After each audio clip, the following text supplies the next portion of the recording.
Us to welcome another panel on stage. This panel will be moderated by a friend from the Czech National Agency for International Education and Research, Roman Klepetko. Ahoj, Romane. Come on stage, please. We have with Roman Hélène Andrévis Dlamini from the Commission de titre d'ingénieur from France. Hélène, yes, there you are.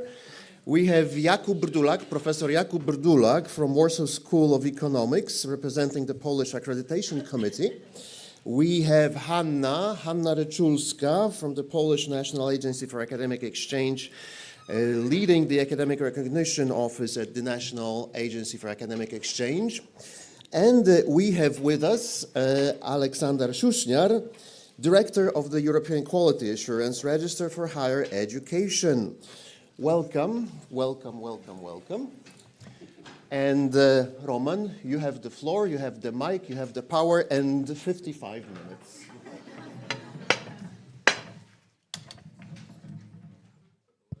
Okay, thank you very much. Thank you very much for the floor and for the time slot that we have for us.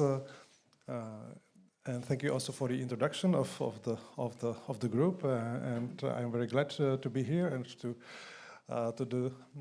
introduce this panel with you, because it's quite an important topic that we have. It's the quality assurance. It's I think the one that was quite often already mentioned.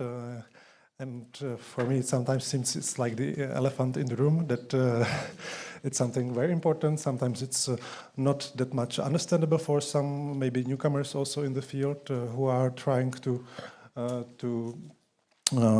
develop and design the joint or double degree.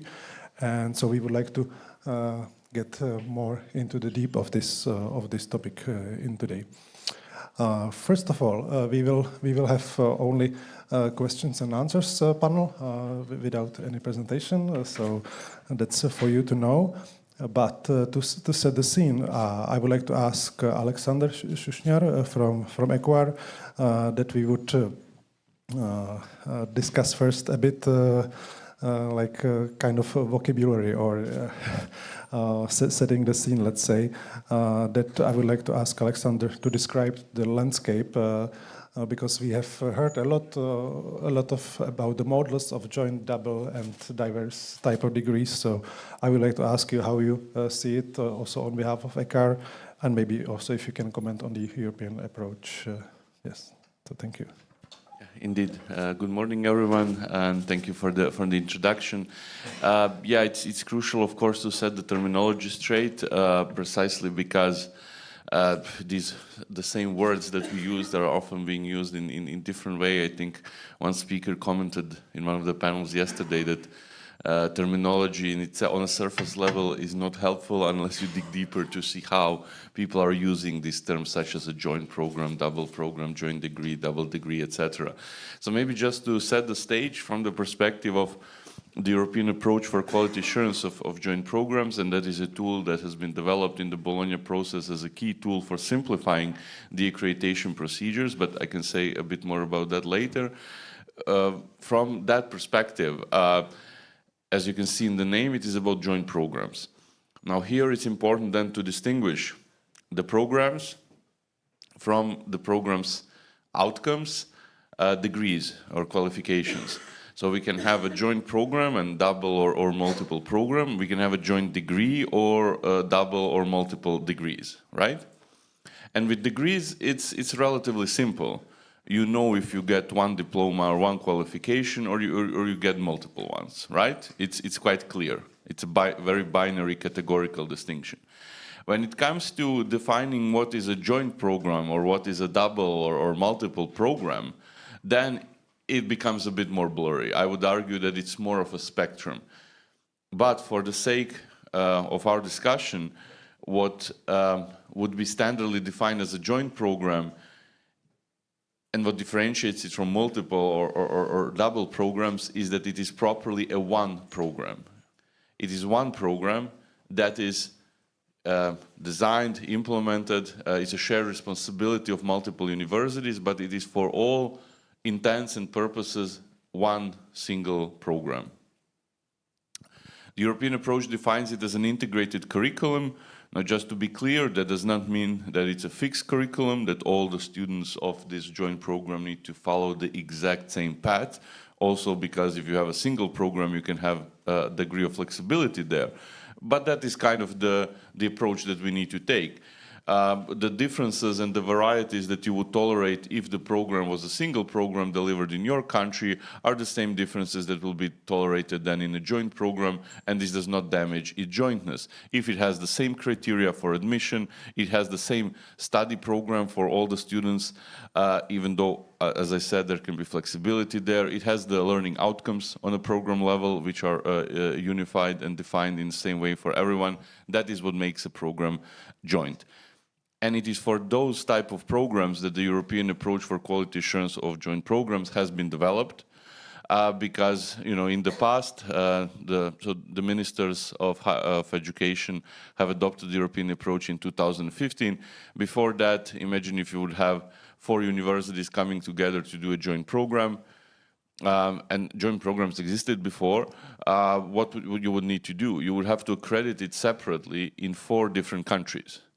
Now, that obviously creates huge administrative burden, creates a lot of additional costs, but it also raises a question of consistency. Because what would happen if, I don't know, 3 quality assurance agencies would accredit the program and 1 would not? What happens with the program then? Because remember, it's one program. These are not several linked programs. It's literally one program, but you would have to accredit it 4 times in this example. So that's why the European higher education area came up with this instrument, the European approach. The way it works is one quality assurance agency registered in ECHAR. That means that we can all trust the agency to be operating according to the European standards for quality assurance. So one agency evaluates the program, then all the countries or all the systems in which universities delivering the joint program are situated simply accept the results of this quality assurance procedure, and that simplifies it. So instead of having 4 different accreditation procedures, you have one accreditation procedure, and the country is accepted. That's how it should work. There are some challenges in implementation there, but we can maybe talk a bit more about that later. I would just reiterate that this is 4 joint programs. It does not relate to double or multiple programs, indeed, because they are then not a singular entity, singular program. So those would then still fall typically under the accreditation rules of different countries in which they're situated. Maybe I would have also, because you mentioned how it should be, how it works regarding the number of the agencies that would be there, would need to be there if we are not having the European approach. But in practice, are there still some challenges? Because also, if we see in the landscape of the countries, it's not all of us, including Czechia, being in EQUAR and ENQUA. So maybe can you share with us how you see the biggest challenges in practice in this regard, and maybe what seems to be the future also? Yes, of course. Maybe I will start from the end, and just to distinguish let's say, two directions in which this can go. Indeed, Czechia is, I would say, unfortunately, one of the countries that does not have its agency registered in ECHAR, meaning that the Czech agency cannot conduct the European approach procedures. So that's one side of the story. But the other side is whether the national legislation allows for, let's say, in this example, Czech universities that are part of the consortia to be evaluated by another ECHA registered agency, and then that the Czech ministry would just accept the accreditation. So these are two distinct things. They go in different directions. One is whether the agency from a certain country can conduct the quality assurance procedure. The other is when you're, let's call it the recipient, right? When another agency does it, whether your country and your system and your legislation would accept the outcomes of this accreditation procedure. So just to make this more technical and procedural distinction. When it comes to implementation in the European higher education area today, we have 47 countries after Russian Federation and Belarus were suspended, so 47 countries. Out of these 47 countries, in 19 countries, European approach is widely available without or almost without any restrictions. In further 13 countries, European approach is available under some specific conditions or with some added requirements. And in 15 countries of the European higher education area, the European approach is not available or practically not available to universities. That is 10 years after the instrument has been developed, so we're celebrating 10-year anniversary of the European approach this year. Actually, you can be the judge if that's a good situation or not. Obviously, we are not extremely happy with it because in 10 years we would hope to reach, let's say, a higher level of implementation. But it's something that the Bologna process is continuing to work on. So ECHAR will, in the next approximately 2 years, within the Bologna process structures, work with the national governments that have not yet implemented the European approach to really try to convince them to open their systems up. And to go back to this distinction that I made in the beginning, when I say open up, this means to recognize the decisions made by made by quality assurance agencies from other countries when they're evaluating joint programs in which universities from their countries are participating. That is the goal, and I'm confident we will get there, because there are at least 4 or 5 countries from which we have heard are interested in implementing the European approach. They're currently not doing it. But I would just emphasize here that, as with all reforms in higher education, it is crucial that different stakeholders get together. So I'm not just telling you this as an audience for whom this is informative, but as actors who need to take action. So it is also up to you to be in constant communication with your ministries and to explain to them why it is important to have European approach enabled in your countries if you still do not have it, and to perhaps work around the perceived dangers of implementing the European approach. Here I would just mention the main argument that I use when I talk with ministry representatives is that no country has ever regretted allowing this, right? Nothing horrible happened. We didn't have some diploma mills accredited via European approach. That does not happen. So you can trust the system. It really works. And finally, just a few remarks. The specific obstacle is indeed this lack of implementation across the European higher education area. Because, if you have a consortium, it's enough that 1 or 2 partners cannot use the European approach, and already you're in a big problem. Yeah, you really are struggling to see what happens then. Let's say you have, in my example, 4 universities. Let's say that 3 are coming from countries that do implement the European approach, 1 does not. What do? Do you do 1 joint accreditation via European approach and then 1 additional? I think that's mainly what happens, but it's very cumbersome. It creates a lot of complexities and burden. So, it's kind of has this multiplier effect. We need to reach the critical mass of adoption in order for it to work. But I would just caution that these are not the only issues in design and starting joint programs. Sometimes people tend to bundle everything under accreditation and under quality assurance. That is not the case.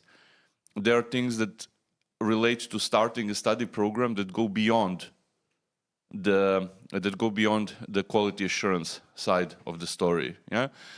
Before joining ECHAR, I worked in one of the alliances. We were developing a joint program, and I remember just 2 instances that I will mention that go beyond quality issues. Right.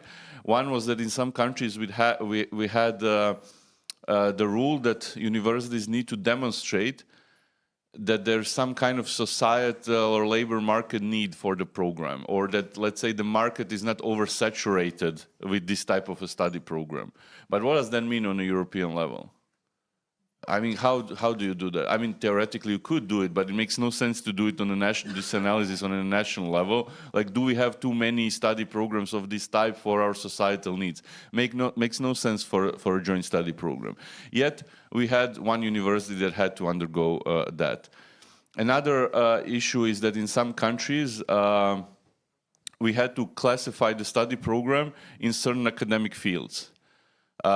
And by the way, they were not following something like an ISSCD classification or anything international. They were just national classifications.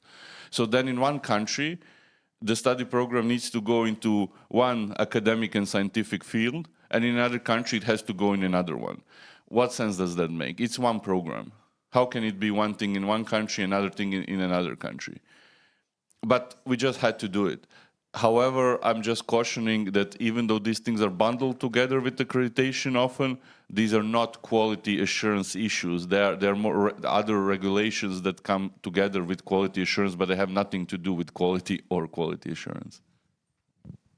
Thank you very much. Thank you very much for the introduction, because I think it's very valued for the discussion to get to know, to get on the same level of the knowledge of these topics.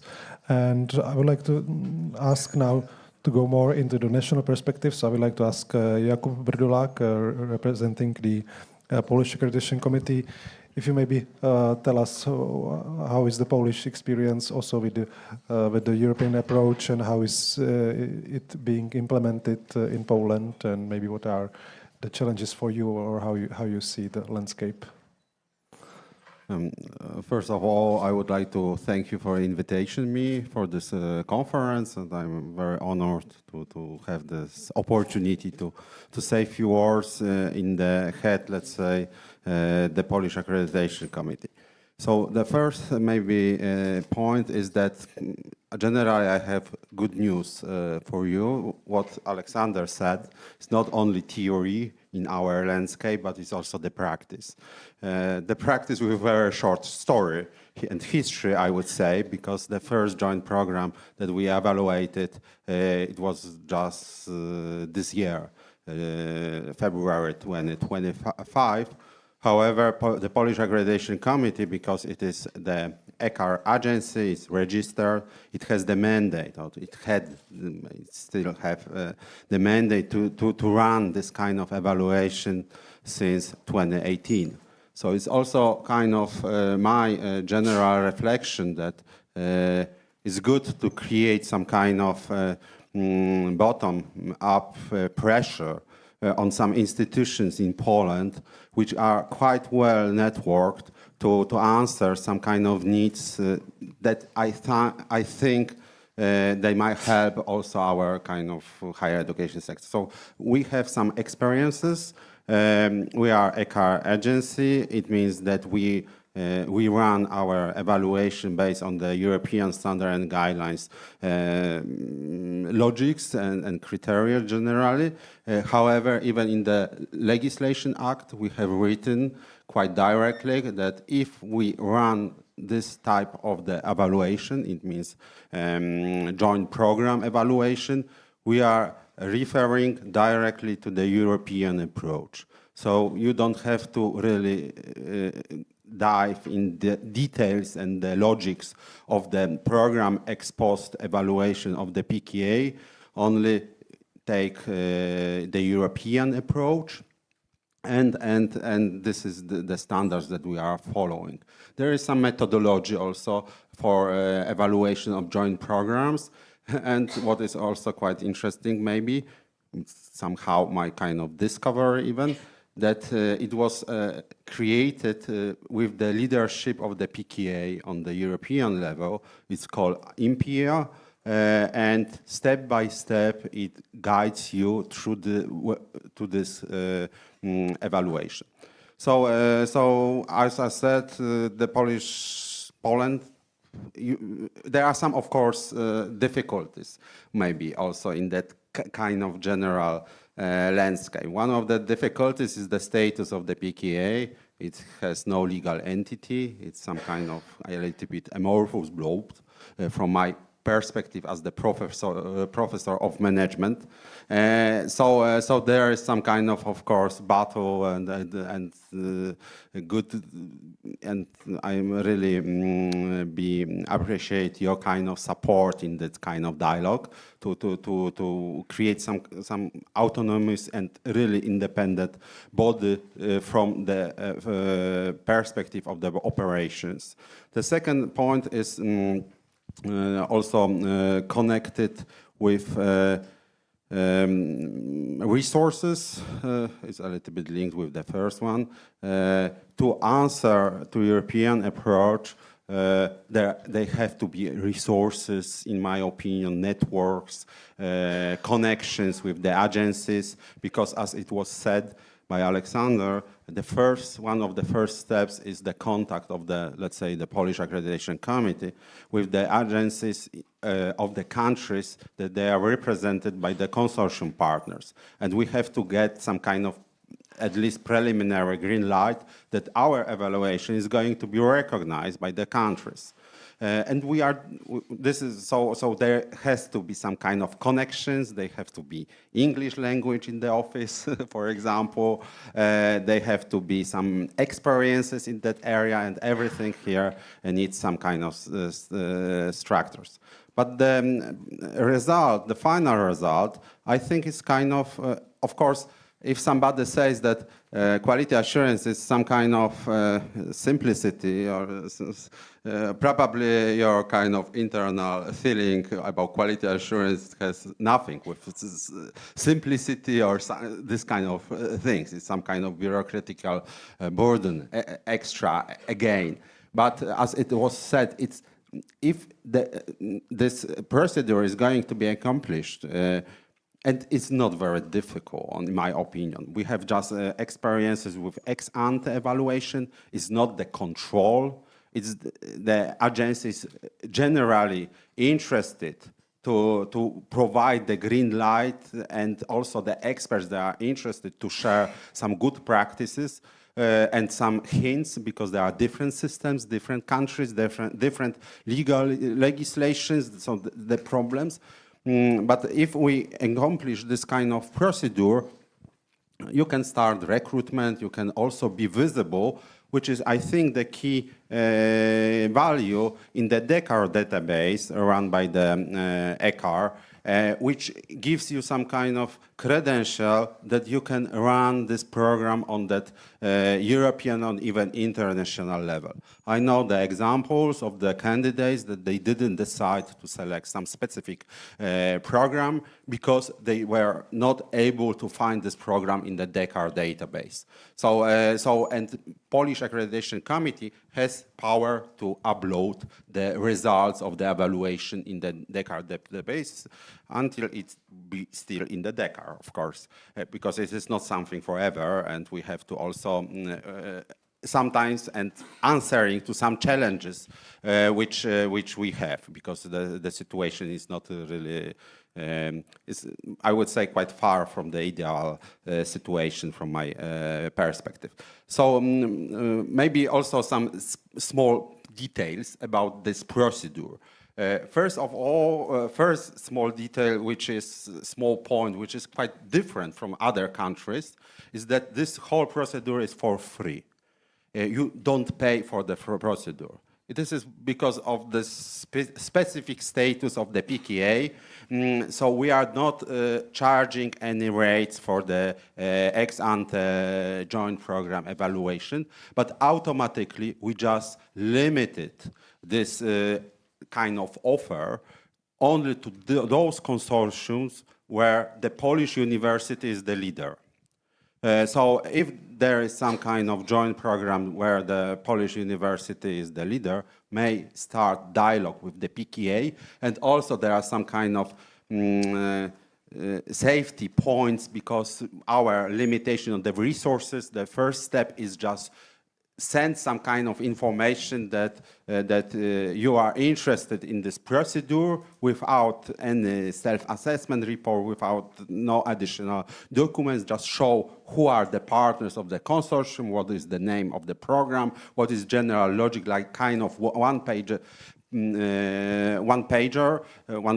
of this kind of information. Then the presidium of the board of the PKA analyzes if there are resources there, and if there are resources, there is green light, and there is some kind of 3 months for preparing self-assessment report, etc. If you are in the Erasmus Mundus projects, in my opinion, this is not very challenging to accomplish, for example, self-assessment report, because it's quite connected with the agreement, Erasmus Mundus kind of application, also agreement between universities. So it is not kind of new content. We do not expect. So this is the way, and from this point, at this moment, there are Polish universities that they are interested in this procedure. All these universities, they got the green light, because still it is something kind of, we are after first evaluation, and we are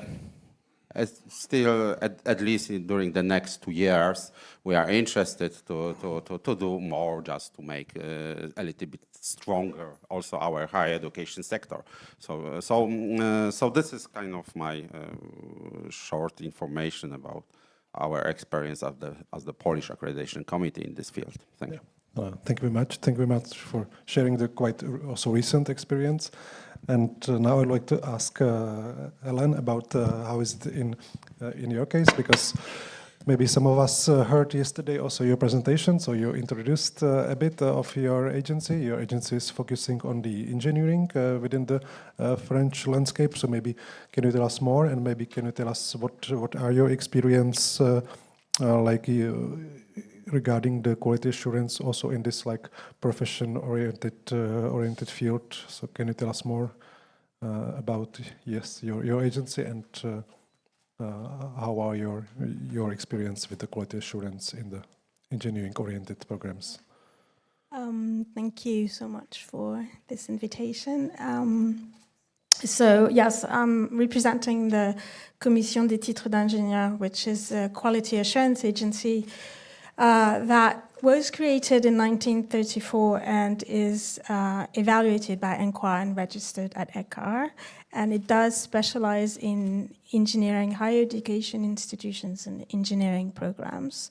So in France, for those of you who attended the French session, I'm sorry, because it'd be a bit of a repeat, but in France, the profession is not regulated, but the title of an engineer,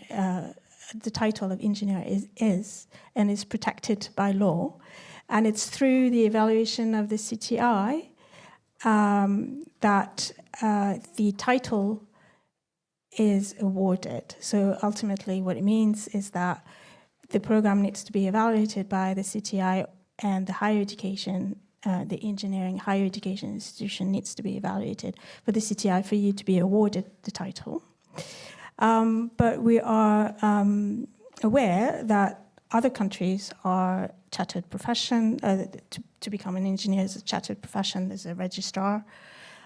So what we do in these instances is that we get in touch with the national quality assurance agencies, but we also get in touch with the registrar, and we get in touch with the national systems, and we initiate a dialogue to find a common ground. And basically we'll use the ESG and we implement the Bologna process. So we usually find solutions. So if it's not the European approach that is chosen, then we've got other procedures which I have detailed yesterday, so I will just go briefly about it. We've got the EURES label, which is a label that is delivered by the European Network of Engineering Education, and it's focusing on the engineering programs. So that's one procedure. The other procedure, we also have the cross-border evaluation that is available. So basically we'll do a CTI evaluation abroad, and we ultimately do on average, we'll do about 10 evaluations a year in foreign abroad, basically. That means that your program will be, and the diploma will be recognized in the French system, allowing your graduates to work in France if they want to. And then we've got the sequent label, the European approach, and we're quite ready for the European degree label initiative that is kicking off soon. Mm-hmm. Okay, thank you very much. And maybe getting back to Poland, because Hanna is representing the funding agency, also the NAVA, the Agency for Academic Exchange. So maybe can you tell us more about, because we are having the recent development, as Jakub said, being using the European approach. Do you see like growing interest among the Polish universities, mainly maybe ones in the alliances, but also not ones? So maybe can you tell us more how you see the interest in the Polish landscape? Okay, I'm in NAVA. I'm working for the department responsible for recognition. So I can more speak about from the recognition point of view. And you may be wondering why it's important for recognition. It's because according to all the international legislation, like the Lisbon Recognition Conventions, other regional conventions, or global conventions on national legislation, no qualification can be recognized if it's not issued by the quality assured program, quality assured institution. So that's the prerequisite. And we deal more with the recognition, with information, with qualification coming to our office, and we can judge the interest in joint programs, double degree programs, or any cross-border cooperation from the number of applications coming to our office. So what we see, I cannot specifically say the number of applications for recognition of joint programs, but the number of qualifications joined by any cross-border for any cross-border education, in numbers, in terms of number, it has increased. But it's still less than 3% of all qualifications that come to our office. Okay, but the number of qualifications had increased substantially, so there is the increase, and we also have applications concerning also joint degrees. This coming both from the academia, from individuals, from universities, but also from employers. And employers sometimes ask questions that may seem funny, what it is. And one person wrote to us that it must be fake because you have so many logo of one document. So it was definitely a fake document. So it's not so really wide know about that.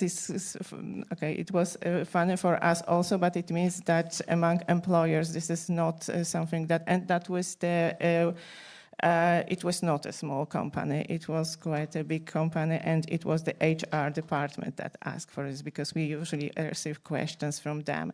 So that they wanted to say that they made a discover fake document. No, it was good. It was authentic, and it was a quality assured program, and it was really interesting. And what I can say from the point of view of recognition, that we see the increased number of questions, and also we see the increased interest in recognition of joint programs, double degree programs from the point of view, because we are also having the EU-funded projects concerning recognition of foreign credentials. And before that, we made a survey among universities, among mostly admission officers and people dealing with recognition at universities. And recognition of joint degree, joint programs is one of the most popular topic indicated by universities. So from that point of view, it's that it must be it is more institutions are increased. But regarding interest in the European approach to accreditation, we don't know. I think that this is not something that is widely known even by Polish universities and by alliances, because sometimes we speak, we were also partners in the JOCAR project that was mentioned yesterday, and that was the project that in a way inspired the European approach to accreditation. We called that single accreditation procedure. That was in our project, but was concentrated that this is one accreditation done by that is accepted by all countries. So it is not it's not widely known. I think that once they know it, they will be more interesting showing, because, as I said, quality assurance is necessary for recognition. That's the first thing that is checked. If it's not quality assured, in most cases, it's automatically recognized, not recognized, and nobody goes deeper into details. And that's much easier than going through several procedures, because I still remember from our project work that going through several procedures, it's really difficult, and I think that many universities would decide not to go into a joint program because of going through the procedure. We also experience what Alexander said, that sometimes there are legal requirements not related to quality assurance that has to have to be fulfilled, and that's a big obstacle.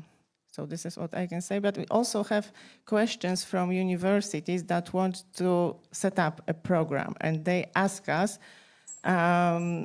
some of them may be funding some of our publications, they ask us what requirements they have to fulfill to do that program. So I think that we should jointly do some kind of event to promote also this European approach to accreditation, to promote it about alliances. Yeah, thank you for sharing this with us. And yeah, so far we were speaking mainly about the European approach, but maybe how do you see it like beyond the European higher education area? Maybe can you tell us more? It's an open question now. That if there is a partner which is which cannot use the European approach, we heard yesterday a nice example from Japan, and then also China was mentioned for several times. So maybe you can tell us what are the alternative pathways for the accreditation that are being there for if you are having the partner from non-European country. All right. What we tend to, the good practice that we try to implement is really to set up a dialogue, first of all, as I mentioned before. And so I think there are several issues that are at different level, and what is important is first to really understand what they entail, and to sit around the table and try to find a common ground to find a solution. And basically, quality assurance agencies are here to find solutions. They're not here to refrain higher education institutions to be creative, to innovate. They're not here to add administrative burden, but they're here to provide visibility for the program and some sort of frameworks to ensure the quality of the program and to ensure the quality of the students' education. So dialogue is key, I would say, and then perhaps anticipation. It's been mentioned throughout this conference. Alliances or joint programs usually have an internal quality assurance procedure that's put in place, and it's important to implement this quality assurance mechanism at the premises of the program design, at first phases of the program, in order to work collaboratively. And optimism, perhaps, as well, as yes, there may be some obstacles, but there are no problems, there are only solutions, right? Let's try to, it's blurry outside, but let's bring some sunshine in here. Thank you for this, and yeah, maybe Alexander. Yeah, and maybe just to add to this, if we go back to the basics, when the European approach was developed, it is, as most of the European quality assurance mechanisms, it is really about trust, right? So why don't you now anymore need to go through, in my example of 4 universities from 4 countries, 4 different accreditation procedures? It's because the countries can trust each other sufficiently that there is one accreditation procedure. Now, what is the basis of this trust? It is first and foremost the fundamental level of the European standards for quality assurance, and working in accordance to them is what gives this trust. Then who does check that the educational provision is compliant with those standards? It's the quality assurance agencies, such as the CTI, that are registered in ECHAR. So that's the basis of trust. And why am I mentioning this? Because this is fairly neutral to who is in the consortium, actually. So you can very well have, let's take again this example of 4 universities. 2 of them are from Europe, and 2 of them are from outside Europe. You can still apply the method. There's no obstacle to that. However, what needs to be European are the standards, and the agency needs to be registered in ECHAR. If those 2 conditions are met, then the consortium, you can be very flexible about consortium composition. However, what are the limits of, let's say, the implications or the consequences? Well, typically it's for the recognition of this program in the European higher education area. So we can probably, at least from our perspective, we cannot say, let's say if it's one university in Japan, the other, I don't know, let's say Malaysia, we really cannot say what would happen with this accreditation in Japan and Malaysia, because they have their own systems. They have not committed themselves to accepting the outcomes of these procedures as our ministers in European higher education area have committed. So we're a little bit, let's say, agnostic to what would happen then on that side. But I just wanted to reiterate that consortium composition can really be flexible also in terms of going beyond Europe. And if I may add something from the recognition point of view, so if the institution goes through the European approach to accreditation through this procedure, then it's usually in the DECAR. And when we evaluate a credential that is a joint degree, then the first source when we go to is the DECAR database. Actually, we have our own system connected with DECAR. So the information goes to our system automatically, and this is the first source which we are using, and this is actually the only reliable source of information of recognition of joint degrees. So if it's in DECAR, it doesn't matter, because we trust that recognition is also based on trust. We trust that the institutions, all institutions that are parts of the consortium, are recognized higher education institutions. Maybe also from the perspective of PKA a little bit and my kind of experiences, because I'm not the expert only for PKA, but also I participated in evaluation of joint programs in other countries. I would say it is not, as it was said, it is not the problem of some third parties, I would say.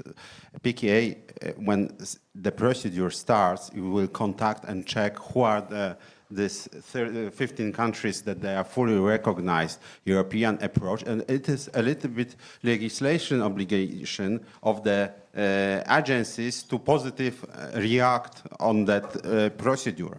We are on one of the countries that recognize, so I would say it creates some kind of problem to say no. If from the Polish perspective, and the same case in the countries that therefore recognize European approach.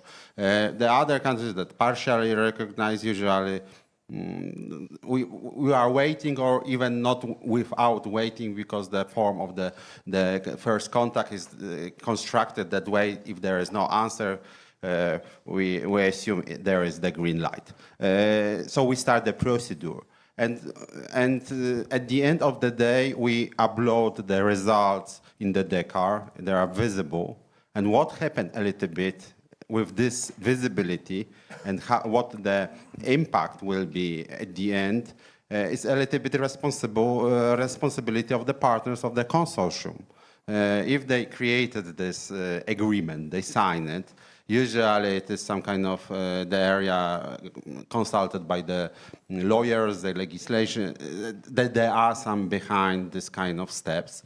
So automatically it leads to the responsibility. So it's not really big, I would say, headache with all these details, because PKA is not the part of the legislation system. It's the quality assurance agency, with this enhancement and accountability as the kind of goals. So we are just providing the expertise, the opinion, and European approach is also based on that way. And of course, these trust issues, which might create some tensions because they create, usually, they are also difficult to codify. If we see that in the consortium there is some kind of partner, even with the country that is in the ECAR, but the university or even organization looks kind of a little bit suspicious, I don't know, diploma mill kind of approach, there be red light with there be not a positive evaluation. So it's, I think, to answer a little bit this logic, the first step is to create this agreement among the partners and carefully create, select the partners and talk about this European approach just from the beginning, because it has some legislation impact. We are not dealing with this, but eligibility is the first standard of the European approach. So we want to have on the table that this homework is completed, because the experts, they are not the lawyers, they are professors. So we have to have some documents, evidences that this construction, the agreement is answering to these legislation issues, and that's some points that we are searching in the agreement. So you cannot really start the procedure without the agreement. This is also my point.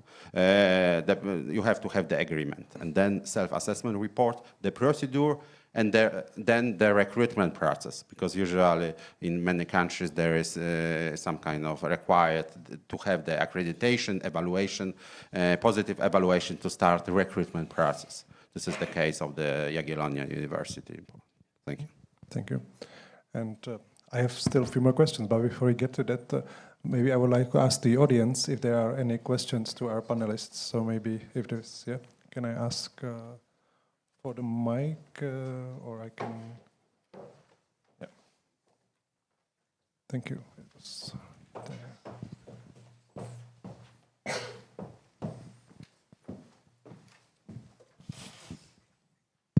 Hello. Okay.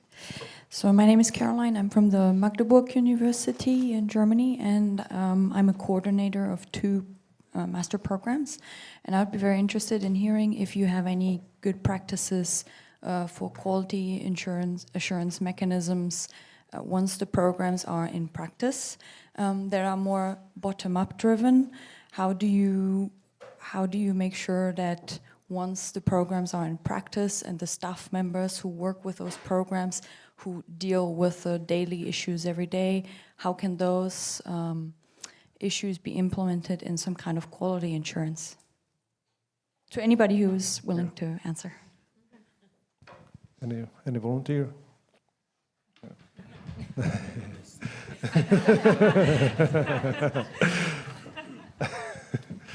Yeah, well, sorry, this is going to be a bit theoretical, but off the top of my head, like the first thing that we always need to have in mind is the difference between initial accreditation and then re-accreditation.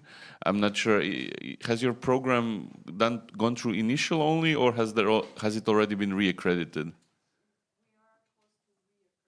Okay, yes, so that's a good moment, because one thing that I always say is, actually, for me, the first real evaluation of any program or even institution, but let's focus on the program now, is actually the first re-accreditation.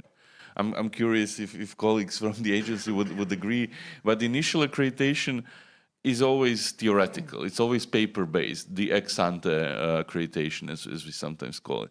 But then the first real evaluation of the program comes in the first re-accreditation, because then the review panel can properly follow, check the proper implementation of all the standards, which are then aligned with European standards. The challenges are quite obvious in anything that is bottom-up driven, but I think what is crucial also from QA perspective is to have in mind that this is one program. And no one has, I guess, forced all the people working on this program to go into it, right? They have committed to it. So they have to be aware that when the agency comes, whichever agency you choose, when the agency comes, they will go through the standards of the European approach, right? For re-accreditation. So they should be mindful of the fact that the review panel will look at this as one program, because that's what they have to do.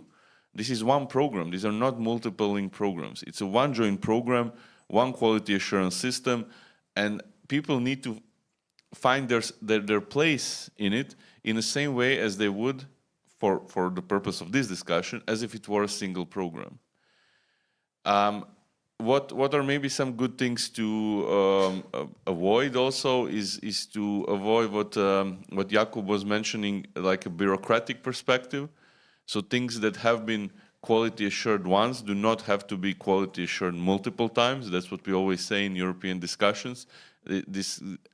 Anything that we build cannot be about adding extra layers, but it needs to make sense as a unit. And I'm pretty sure it is possible to achieve that balance. It is maybe not difficult, it is maybe not easy when you work with many people from different countries, different academic cultures, etc., etc. But over years, I'm confident it can be built in a way that people will feel, okay, this is not checking again what has already been checked at my local level, but it's actually checking the joint character of the study program as a single study program that is joint between universities. So again, sorry if this is a little bit too theoretical, but it's kind of the direction that I would expect is taken in the external QA of your program once reaccreditation happens as well. One more.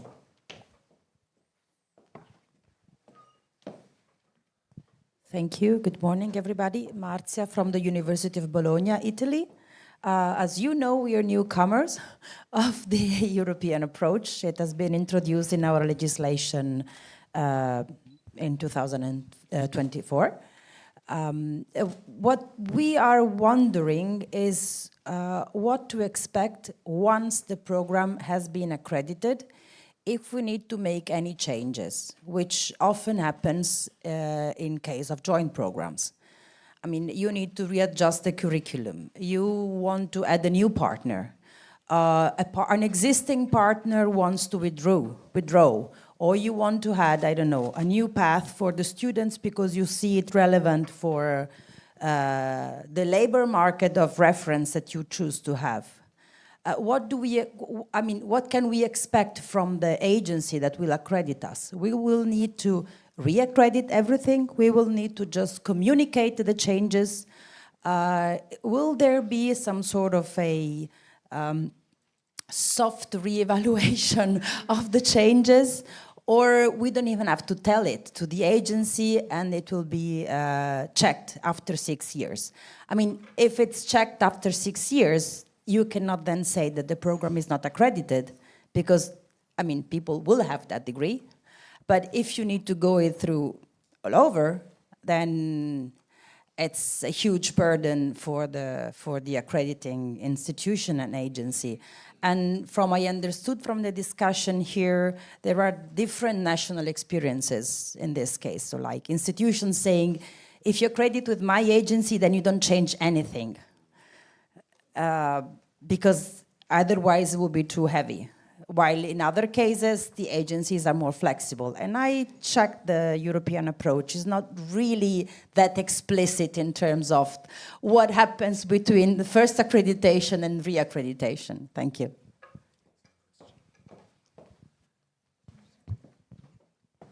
Well, maybe just a quick reaction. Indeed, what you said at the end, the European approach is... Quick reaction should be, welcome Italy to the European approach. Welcome, Italy. That was a big success, I have to say. That was honestly a big success. 10 years. That makes it all the sweeter, right? At the end. No, but indeed, the European approach is not really clear about that, but that prompted me to just mention one thing, that as the European standards and guidelines are being revised, so is the European approach. We just accepted it, please. It's okay. I hope you did not write specific standards in the legislation, so then when it's updated, it's still accepted in Italy. No, but maybe that is something to pay attention to. Indeed, one of the fundamental principles would be that there are accreditation conditions, and that anything interfering with accreditation conditions would at least imply that that is communicated with whichever body the agency has externally accredited the program, but that is something that at the European level has not been defined so far, and there's a great diversity of practices.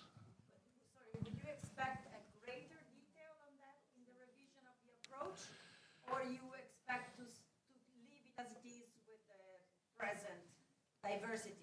At this point, I cannot comment on it like in terms of expectations because it's been done in a committee, and I don't know what my colleagues would like to see there. We still need to negotiate that. Actually, we're having the first meeting on the European approach in about a week, so then I will know more.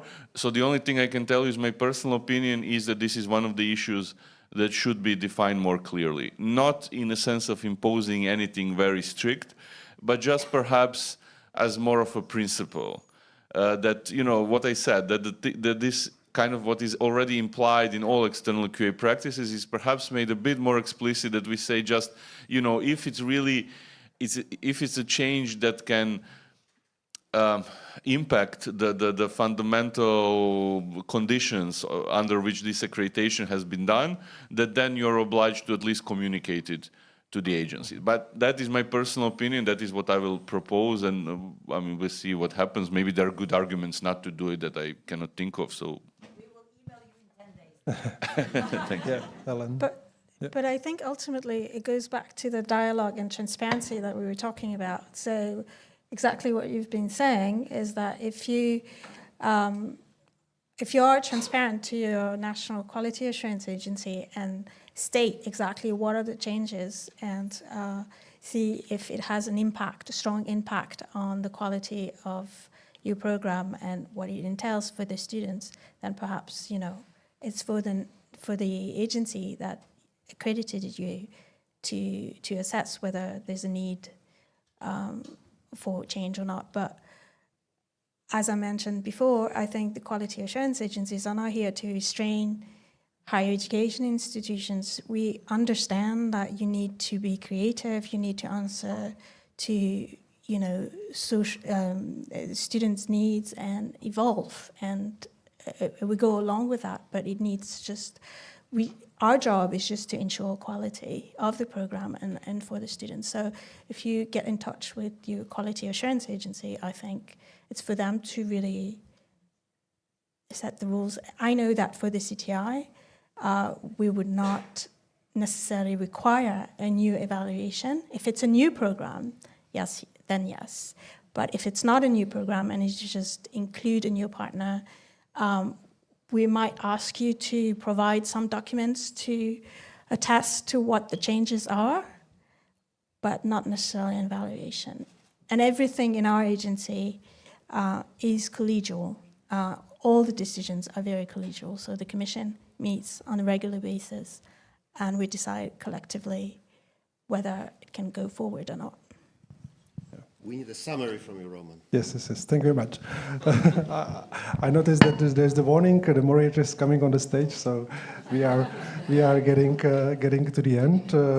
So mainly, I would like to thank all the panelists that we discussed the important topic, because the quality assurance it's very important. Without that, you cannot move further with designing the joint programs, especially. So thank you for sharing your experience, and thank you for discussing this with us. And also, let's hope that as Italy, so that every country in the European higher education area will be using the European approach, so we can be all on board and all in line. So thank you very much. Thank you very much.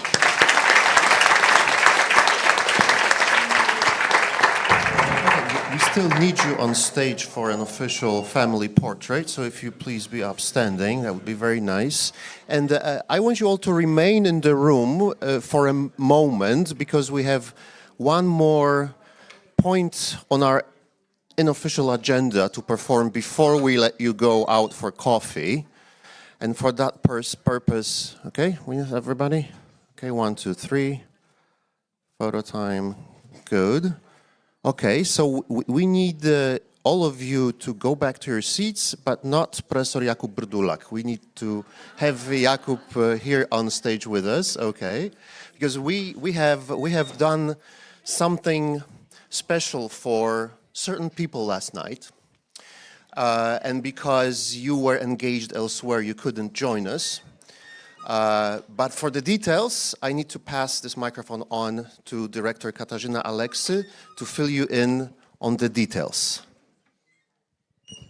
You are not aware, but yesterday you were mentioned a few times during the gala dinner because we, as you know, we awarded some exceptional educational initiatives, and you were so kind that you accepted our invitation to be part of the evaluation committee. So we would like to thank you for the job that you done during the weekend, especially that I mentioned, Professor Brdulak, a little bit less applications that we will receive, and the number exceeded the number we were talking about. So thank you very much for your support, for your intellectual input to the committee, and hoping to get you on board also for the next time. Thank you very much. It was also great pleasure. I really recommend you also this participation in that. I'm not really, for me it is kind of exceptional situation. So, but this kind of initiatives that I had the pleasure to read, and they all were very interesting, and really I recommend you also to submit the new application for the next, and more time for assessment, because it becomes popular, so we need time for the change. That was clearly a surprise, so big applause for Jakub Brdulak. Thank you so much. All right, so coffee time, everybody. We meet back here in half an hour. Enjoy your coffee.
Take your seats. Appreciate you very much. Thank you. Before we launch another panel, we also have something else important to do. As most of you know, last night we have awarded the Co-Create to Educate Awards. However, not everyone was present at the reception last night. So right now, let me ask to the floor 3 amazing people whose contributions have been valued. And in order to do that, let me ask onto the stage Director General of the Polish Erasmus Plus Agency, Mr. Mirosław Marczewski, and Katarzyna Aleksy, Director for the Programs for Higher Educational Sector at the Polish National Agency. Let's give them a big hand. You know them, you know these people. Cześć. And we need 3... Excuse me, guys, may I ask for your attention, please, everyone? Okay, thank you. Beautiful. We need 3 special people here on stage who will be awarded the Co-Create to Educate Award, so please come on down. Radek Stanczewski from SWPS University in Warsaw, Joanna Luther, Technische Universität Dresden, and Edyta Hofmeister, University of Gdansk. We have Edyta, we have Radek, okay, and we need Jana right here.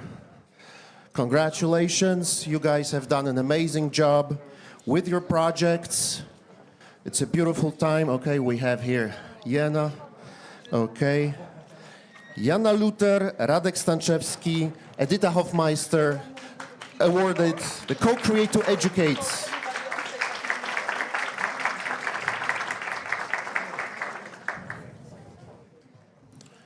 All right, we will need you guys probably to squeeze into the middle a little bit. Radek, okay. Let the Director General inside. There we go.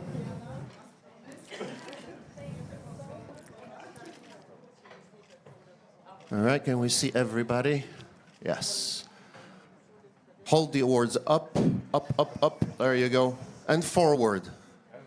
There you go. Well done. These people have done it before, clearly. Good. Congratulations. Congratulations. Thank you. Thank you very much. Director General, please stay on stage. Kasia, please also stay with us for a second. Okay, please hold Director General. Stay here, please. Yes, thank you. We have one more very special prize for an exceptional person whose expertise, dedication, and contribution to our world has been so significant that we cannot leave this room without awarding her a very special prize. Professor Dorota Piotrowska.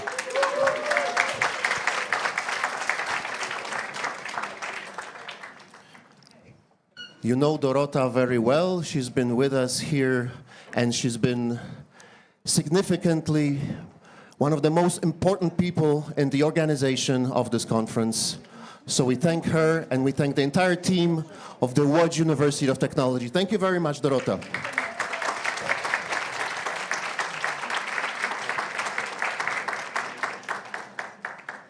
All right, I think we got it. Beautiful. Thank you very much all. Thank you, Director General. Thank you, Director Aleksy. Okay, so now we can proceed on to the next panel. And with this session, session number 9 is going to be micro-credentials and macro-challenges. The role of joint educational initiatives will be discussed. The moderator for this session is none other than Dr. Wojciech Stęchły. Wojtek, where are you? Can I see you? There he is, yes, Wojtek. Educational Research Institute, National Research from Poland, Warsaw.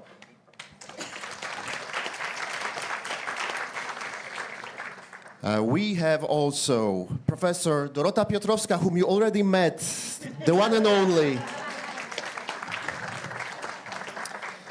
We have Niall Power, Director of the ECIU University. Niall, where are you? There he is. By the way, the proper way to pronounce her first, is it Niall or Niall? Niall, okay, good, got it, sure. We have Vice Rector for Student Affairs and Education from the University of Silesia, Professor Katarzyna Trynda. Welcome. We have with us expert that you met last night at the reception, also an awardee of the Co-Create to Educate Award, special mention, Jolanta Urbanikowa. Welcome back to our stage, Jola. Good to have you with us. And from Sweden, Institute of Technology, Blekinge, Krzysztof Wnuk, Professor Krzysztof Wnuk. Thank you very much. You guys have a little less than 1 hour, Wojtek, so you have to keep track of time, but I'll be here, don't worry. So you have the floor. Well, actually, if you weren't here, maybe it would be a bit easier for us. No. Don't count on it, don't count on it. Okay, hello everyone. It's a pleasure to be here, and I'm happy we have such a distinguished panelist session. And yeah, let's get straight to it. We have micro-credentials here on, as the main topic of our discussion. And as you probably know, micro-credentials are small sets of learning outcomes awarded after shorter courses, and their credentials, such as a very small qualification, which would be something similar to talk about. We've heard about this in the previous session from Alexander Sushnar, that it's really important to distinguish between a program and a qualification or a degree. And just to start the discussion and to have this point covered already, the same thing applies to micro-credentials. So they are not short programs, they are the credentials that are issued afterwards. And the first question and the start of the discussion, which I think needs to be very dynamic, so, you know, we need to be short, but you know, we need to say all we have to say. So the first thing is micro-credentials. So small certificates, short courses, all these things in this big jar we look at. This is nothing new. So what is new in micro-credentials is the question. And why do we talk about micro-credentials on a conference about joint and double degrees? And this question is for Dorota. Yeah?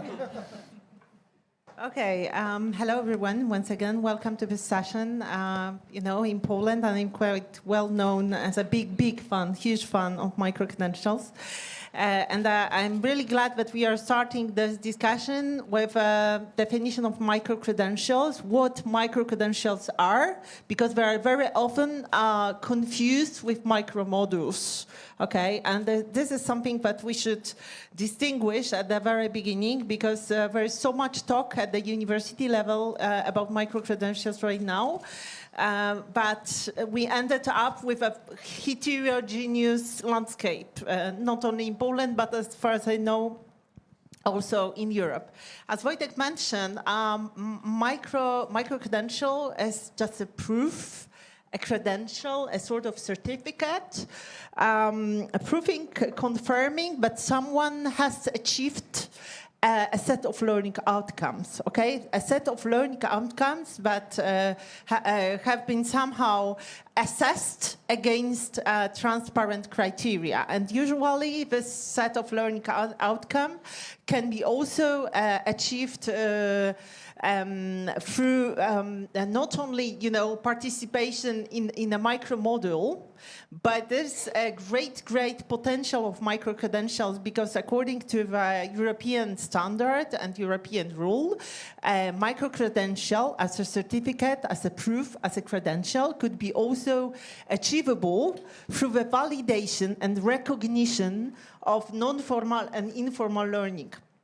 And this is a great area of improvement for the universities, because right now we are so much focused on teaching and learning, but we see only one path, like for micro-credentials. We just distinguish them as a short learning courses, short learning activities, or educational initiatives. But we need to remember that micro-credentials are just certificates confirming the achievement of learning outcomes. And this is also a great, I would say, maybe not honor, but a sort of ambition and a sort of value for university to be able to validate the learning that has been provided by other providers, external providers, like non-formal providers, right? And this is something that we should also consider for the future development of micro credentials. You asked me about, the connection between micro credentials and the European degree, joint degrees. I do believe that micro credentials can be, treated as a building blocks for the future joint degrees. Right now, European Commission and different European documents are mentioning like the strong need for flexible learning pathways, the strong need for adapting our educational offer to different learners' needs, and so flexibility will play the crucial role in the future design of educational offer at the university level. So I do believe that European degree could be also based on the concept of micro-credential and the concept of learning bites and on the concept of stackability of micro-credentials. So this is one thing. The second, I think the micro-credentials could serve as a great testing grounds to pilot joint curriculum cooperation, to pilot, to test different solutions like digital infrastructure, recognition procedures, because they are smaller and easier to co-design, co-deliver, co-teach. So this is also something that could be easily tested at the level of alliances, for example. So I think that micro-credentials could play a very important role in this area as well. But also micro-credentials could serve as a very important mechanisms for upskilling and reskilling. And we also see the strong need to make our graduates profiles more diverse. It means that right now, at least in Poland, every single graduate, ending the given program has more or less the same profile of competences. And there is also a strong need, a strong call from this our societal and business environment to make the profile of our graduates more diverse. So I think micro-credentials could also serve as such a tool for diversifying and for different elective formats, flexible formats for our graduates, for our students. Okay, thank you. So as I see, many of the same challenges we have with double and joint degrees can be expected when we try to issue micro-credentials in cooperation. You said about the various functions or possibilities linked to using micro-credentials and issuing them to learners. But in the last session, again, I will refrain to it. Hanna Ryczulska said something very important, I think. So recognition requires quality, and for stackability, for recognizing, we need that. So what do you think? Quality, micro-credentials, this is, we know, one of the challenges. Thank you very much for this question. It's absolutely substantial and not trivial, not banal, and in line with what Dorota has just said. Because, and to support the importance of a qualitative approach to micro-credential, I would like to quote somebody who you might heard of, that is Saint Ignatius Loyola, who said, age quod agis, which means whatever you do, you have to do properly. You have to do along certain rules and qualitative standards. So this is the maxim to remember in any endeavor that we are starting and then performing, but also I offer you two caveats that you need also to remember. First of all, you don't need to do the micro-credentialing thing at all, because this is not obligatory. So if you don't want to do it, don't do it. If you don't want to do it properly, don't do it at all. And the second caveat is that there is this recommendation of the Council of the European Union, which sets forth certain standards, certain qualitative elements to remember, to take care of, and also to implement. That can be in short, titled like another European approach. So we had a European approach for double degrees and joint degrees, and now we have another European approach, this time for micro-credentials. So whatever we do, try to follow the recommendations that are clearly set forth. And if you are not able to read the whole recommendation, there is a brief document on the European Commission website that you can just read and implement immediately. Why quality is important? It's been said here very many times, because quality is absolutely necessary for successful collaboration among international partners, but also among the issuers and the stakeholders, issuers and the students.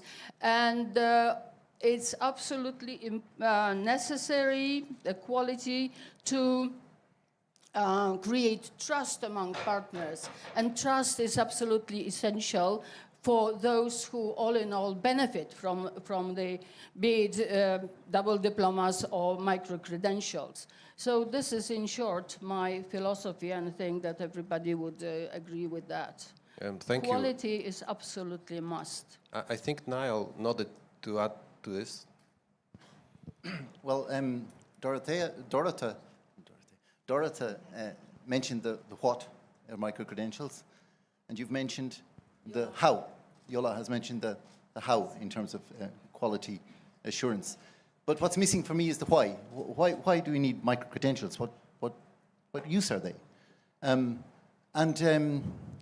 thinking of some of the conversation we had yesterday about the voluntary nature of creating joint degrees and European degrees. And I think the word voluntary is misplaced. I think we should replace the word voluntary with priority. And I don't want to get dramatic and call it urgent, but I feel like calling it urgent. And the reason I would say this is that there's something lacking in our European project, in our common European project, which is the realization of the single market. The realization of the single market has not been achieved yet. And we will not have any need for common qualifications if we do not really have the European single market working, functioning as it was intended and as it was agreed in the treaties. So once the European single market comes into place, everything will fall into place, in the sense that the qualifications that we are creating and harmonizing across Europe will suddenly, very quickly, I think, become crucial and necessary for the functioning of the market, because the European higher education area is a functional enabler of the market in terms of the mobility of the future labour force, which is at the centre of the single market. So I think it's very important for us to keep that in mind. And also, I might throw out an analogy here. You might remember in the 1980s and the 1990s, there popped up on the world scene in higher education the idea of having an MBA, a Master in Business Administration. An MBA, you can get an MBA in Poland, you can get an MBA in New York, you can get an MBA in Asia, in any country, you can get an MBA in China. It's a globally recognized type of masters. And why did it pop up? It popped up because of globalization, because of the need to ensure that executives working in companies had the key competences and skills that they needed in order to function in the global market. Well, I would use that as an analogy to say that a European qualification will be to the single market what the MBA is to globalization. And I think, where does micro-credentials? Micro-credentials is very important here for the reason that micro-credentials offer a path to enormous flexibility. And flexibility is what we most need in our education systems. Our education systems were not built to be flexible, they were built to be sustainable. And so micro-credentials, but we'll talk more about the technical implementation, but I just wanted to mention that those, for me, are the reasons why we need micro-credentials. Absolutely lovely comment. I love it, and I would even add to it a little bit. I would say we really are talking about a new type of credentials, and the question is, how do we build trust to a new type of credentials? Everyone knows the bachelor degree, right? It's so old. But micro-credentials? And yet, universities change their role. They have, there's a wide variety, as Dorota said. Micro-credentials can be something for adult learners visiting universities, for students making a course, additional course maybe. It could be awarded for students who do a set of courses during their program in which they find a specific set of competences which is, you know, pulled out and made visible. It could be a micro-credentials as well, and so on, you know. So there's a lot of options there, and we have one brand for it. I think it's a source of challenges. But I would like to have also the perspective of Katarzyna and Krzysztof on it. Katarzyna is a vice rector of a big university. Surely you know the challenges and the model changes you're experiencing, and possibly you have the honor to deal with administrative and institutional challenges. And Krzysztof is from a technical university, which cooperates closely also with employers and industry in general. How do you see this? And what experiences you think are relevant, you know, to add to these discussions? Please, Katarzyna, you have the mic. The University of Silesia in Katowice, together with 10 other universities, is a member of the Transform for Europe Alliance. And of course, if we have lots of our common initiatives, they all should be harmonized and implementable for all. So it's the same with micro-credentials, and we have the work package 3 in our project. And there are 3 main goals to reach. So the first one are designing joint programs. The second one is implementing seamless horizontal and vertical mobility. And the third one is adopting a joint strategy for micro-credentials. So we decided to have joint micro-credentials approach based on joint criteria and our own shared definition. It is wider than the European one. And the first thing we decided to do is to have the portfolio of our micro-credentials at our universities. We have the file more than 150 micro-credentials, and we tried to open them for all students at our universities. The second thing we are working on is to design new ones and to make it in definition open for all students and other people on labor market, remembering about lifelong learning and about upskilling our students and people around the universities. And of course, if we just realized that we have 150 micro-credentials, it was the moment when we said, oh my God, it's so many things to do to make it harmonized and to make our new micro-credentials implementable for all universities. As you can imagine, there are practically everything is different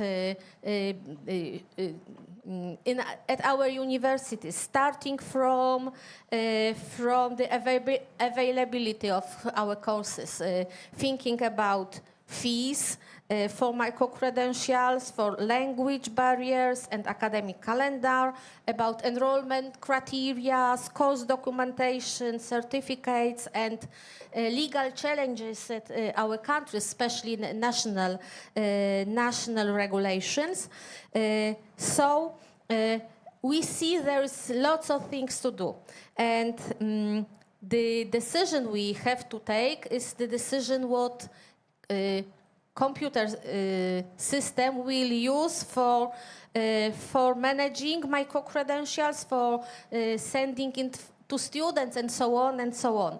At our university, we decided to use Europass system. I think we'll say more about it later, but what we noticed, we just discussed about micro-credentials, but remember about teacher and students, and after 5 years in T4EU Alliance and 3 years of working with micro-credentials at the university, I can say that a lot needs to be done to make more students familiar with the concept of micro-credential, to understand what it is for them, yeah, and to engage teachers, professors, to design micro-credentials and to conducting the courses connected with them. So there are challenges we see now, and I think next steps will show more challenges we should work with. So we'll put a pin to the point Europass, okay? And how to issue micro-credentials, which platforms, advantages, disadvantages, how to approach this. I'll keep it up here. Krzysztof, you probably wanted to add about your experiences in Blekinge? Yes, hello everyone. So I would like to talk briefly about our experience in Sweden at the Blekinge Institute of Technology. And in our DNA of our small technical university, there is a motto called "In Real Life." So we try to conduct research, or we do research in strong collaboration with industry partners. Industry partners also help us to shape the educational programs. And there is also buy effect where the industry actually is actively asking us to offer some kind of educational modules and courses for practitioners. So we recently run 2 national funded projects about creating programs and courses for industry participants. So as a part of the long life learning, we have created these 2 packages, and now we see even more demand to go on the micro-credential side. So to maybe divide certain courses, which are 7.5 ECTS or 5 ECTS, into 2 or 3 micro-credential modules, where industry participants can get certain skills and competence. So I think it's a great mechanism to enable building more long-term relationship with industries that are close to universities, to not only look at our educational offer as our customers coming to us once in their life and then they get a degree and they disappear and never come back. Because what we see is that we see those industrial people actually actively asking, okay, what do you have for offer next year? Because I would like to learn a little bit more. I like this course or that course, I would like to, but now this is this hot topic. So are you going to offer, for example, some module in using agentic AI, for example, which is currently the hot topic for a lot of the industry participants. So I would like to recommend to look at that as a mechanism to foster collaboration between industry and academia, and also to foster the collaboration between different programs. Since we are a small university, a lot of our students actually do master thesis projects or are participating in the courses from different programs. There was a student from the marine technology program, which is in the same course as the student from the software engineering program. And the way to kind of count for certain skills and competences is through the micro-credentials, because they are very much supporting the cross-disciplinary learning of the skills and the competences. So I think I'm going to stop there, because otherwise... Yeah, we can get back to this issue of, I think, one point is co-creation with the industry of a micro-credentials, because I think we, naturally think in this surrounding, especially, of co-creation within an alliance when two universities do that. But this is another case, another challenge for equality, I think, maybe. Depending on the type of delivery, it maybe gets a little bit complicated, but I think it's solvable, of course. And yeah, we have this pin in the Europass. I'll keep it up for just a brief moment, because there's one more thing. And Katarzyna, you said about integration with your university systems, right? So how did you solve this? Because if you want to issue more micro-credentials and you choose a platform, yeah, and we will come back after that, how did you solve the problem? It's not solved yet. We are just on our ways. Yes. So, seeing that the Europass platform giving us the open code to just have it and to integrate it with our USOS system. It's the system management student system. I don't know how to call it. Maybe it's the system where we have all students' information. Yes, it's the system used by lots of universities in Poland. So I hope our plan for this year, for this academic year, is to integrate it with our USOS system, to make the possibility teachers and administrative staff work only with USOS system and keep all micro-credentials in it. But the other problem is to have students more interested in using Europass platform to show the CVs and find job using this platform. Yeah. But what we are working now it's the cooperation of Europass with our USOS system to keep micro-credential just in USOS system, because if we have there all grades of students and all certificates, the micro-credentials should be there too, not in the separate system, yeah? So it's the first thing, and we would like to use Europass tools, but not use the Europass as a teachers and administrative staff. Just keep it for students as a platform to be recognized on the European labor market and education market. Yeah. Okay, thank you. So let's get to the platforms and the technology a little bit more now. So that's one thing, integration with systems. There is the interoperability, which we haven't talked about yet, but data needs to be readable by various systems. We have the European learning model, as you maybe know, which defines the metadata and the requirements for various types of credentials, e-diplomas, but including micro-credentials. We have the issue of verifiability, so you can check authenticity of a credential. We also have, well, lots of other issues actually. How much it costs, for example. There's a lot of private companies offering. Europass is free for students and for Europass is universities, yes. So yeah, it's not the problem to have it, but it's the problem to use it. But it may cost it in a different place. It may not be so usable always. Yeah. So I will just say one more thing, because it's to be transparent. At the Educational Research Institute where I work, we develop a platform for issuing micro-credentials as well, a public one. But this is just so that all of you know, I have this interest there. But my question is, it could be a rapid fire. All of you, I think, have a thing to say. Which platform did you choose, or would you choose, and what are the main reasons for it? Because I know some of you use Europass, and maybe some of you had or will, have 2 experiences or more. Please. Yeah. Okay, there's a lot to unpack, and doing it in a rapid fire way, it's a huge challenge for me, but I'll do my best.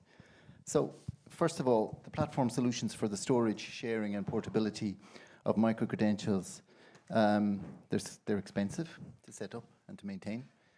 You've got to do it. And the biggest problem has been mentioned already, the integration with local IT systems. So just to give you an idea, in ACI University we have 440 joint courses, not joint programs, joint courses. Okay. So 306 have led to micro-credentials. We've issued 306 micro-credentials to date.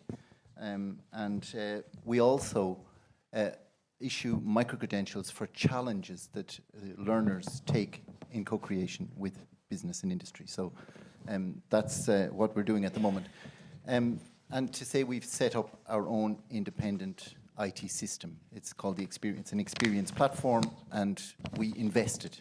We made a strategic and determined decision to invest in creating an IT platform in collaboration with Microsoft. And it's up and running at the moment. It's been up and running since 2022.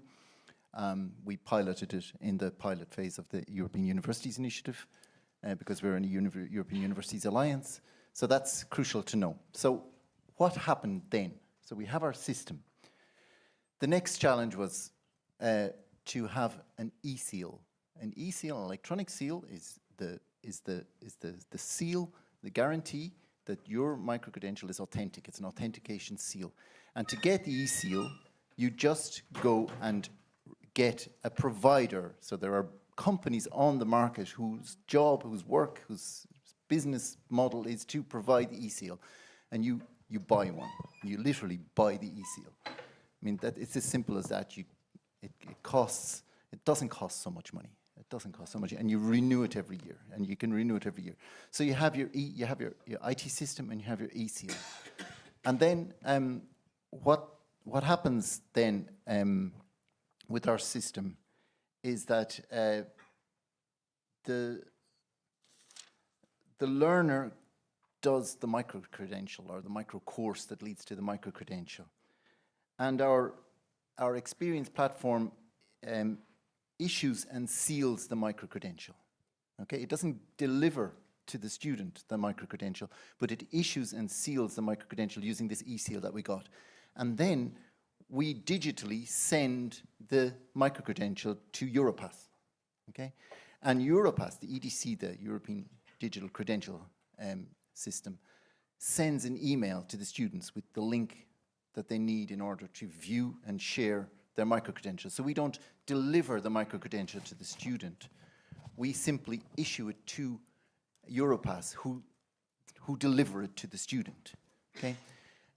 We also have a facility on our experience platform where the student has a passport, an electronic passport, where they can also get a link to their micro-credentials, but then they do all sorts of other things with ECI University because we have loads of events and we have loads of conferences, and they get, the certificates for all their participation. They can do courses that have no ECTS and all of these kind of things. So on their electronic passport, they have all of their certificates and they have their links to the Europass to see and view and share their micro-credentials. So that's how we're doing it. I mean, that's just kind of a very pragmatic, step-by-step walk through how we do it. And of course, there are loads of policy issues all around this and all of this kind of thing. So we do take a big interest in the policy issues as well. We have a Brussels office. We have a Brussels office which has a lobbying committee there, and we work with the European Commission to develop the ideas as well. So we worked alongside the EDC to actually pilot this as well. So that's how we're working it. Thank you. I see Yola. Yes? I don't think I can add very, very much to it, but what I'm interested in is the issuance of a certificate and delivery to the student. And this is already done without any complicated methodology or apparatus. For the time being, we have been issuing a PDF which is e-sealed and stored in a certain archive or a repository, and a student by a certain device can just upload himself the certificate if he needs. Additionally, issued certificates are also reposited or stored on the issuing faculty level, because well, all the information and the data of the students is there on the faculty level, although the seal is a university one and confirms institutional commitment to quality and authenticity. This is what I know just now, and I support in what Kasia has just said. We also are obliged to use USOS, which is the 20-year-old initiative being in a constant process of developing and enhancing. And I think that by the end of this semester or at the beginning of next semester, we would be issuing our certificates with the help of USOS, that is this university study support system, which we have been But please working on. do you plan to stay with the PDFs with the seal, or No, will you no, go no, further? No, it would be no. Right. Yeah. No. So it's a basic option. It's the first step. It's It's the a first step. entry. Absolutely, you cannot be stopped if you don't have very complicated machinery to serve your purposes. Small steps. PDF will do for the time being, and I think this is a very good way not to prolong the moment when you start actively executing your obligations towards students who need to reskill, upskill, be more employable, and not waste time on completing programs which are, to say the least, conservative, not satisfying enough. Yeah. But what I want to say just now, maybe it's not the right point, but I need to stress it a lot, that micro-credentials can somehow reduce the dropout, because certain populations might be retained at the university, even if they don't want to complete the full degree, but try to stack macro-credentials towards a degree. So this is one of the mechanisms that we had not thought before, but I think are well worth considering and implementing, also for the anti-dropout policies. We have a reaction. I think Niall wanted to react. And well, no, I just wanted to give a tip following on the actual technical issue of micro-credentials, and we learned something which I think is worth sharing. The entity, if you're interested in issuing micro-credentials, it's useful to know that the entity that issues the micro-credential doesn't have to be the entity that awarded the micro-credential. So what does that mean? That means that in our case, we are we have a legal status because we have a foundation. The foundation is not a higher education institution, okay? It's a foundation under Dutch law. That's our legal status, and that's the one that issues the micro-credential. But the awarding body is always the university because of the quality issue that you mentioned earlier. So the awarding bodies are the university, and we just have an agreement, we've written an agreement among us that we will separately, our universities will separately award the micro-credentials, and that our foundation will issue on our behalf the micro-credentials. So I think it's a very useful tip. Yeah, thank you. We started our history with micro-credentials with Oznaka Plus system from your institute when we have a pilot project, the first pilot project called Universities of the Future, and we understand what micro-credentials are.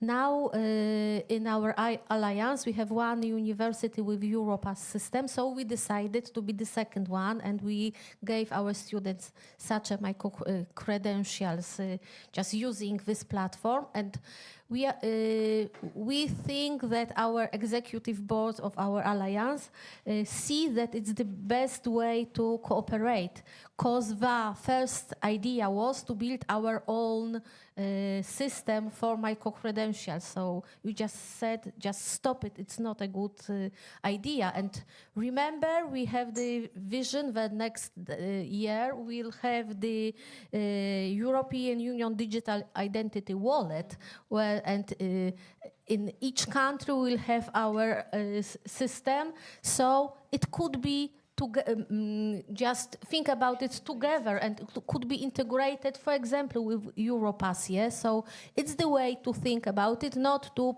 building our own systems to manage it, because such platforms as Europass give us some possibilities, but it's really important that it gives students the possibility to be recognized on the European labor market, yeah, and educational market. And it's the crucial thing, not to, build our own systems not to be recognized, yeah.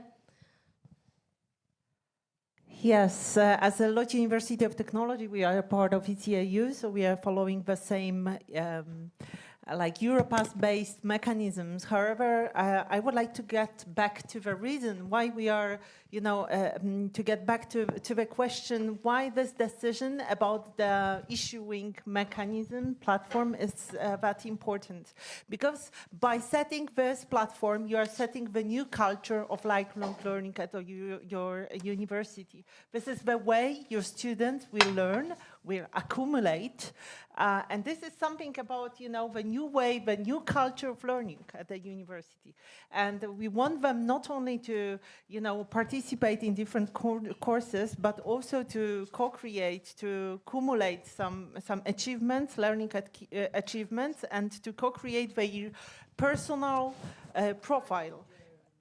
Yes, this is lifelong learning. This is something probably you all know. In Poland, we have a very high level of flexibility. So we can reach up to 30% of ECTSs that are delivered through elective courses.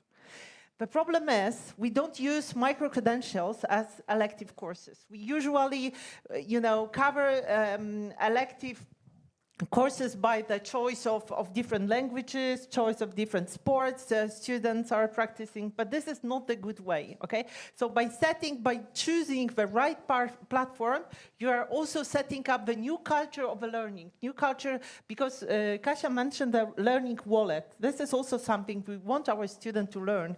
We want them to learn about the place they will accumulate through the rest of their life, all achievements or upskilling, reskilling activities, and so on, to make one place, to set up one place for learning. So that is why this decision about the platform is that much important.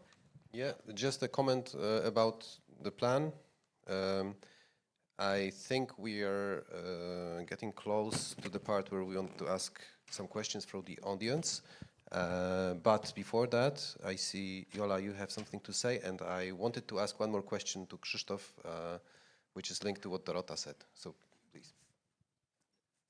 Jola, could you... What I wanted to say. I thought you wanted to say something, yeah, because you Well, I've got lots of things to share. One of the things you wanted to say, maybe, Okay.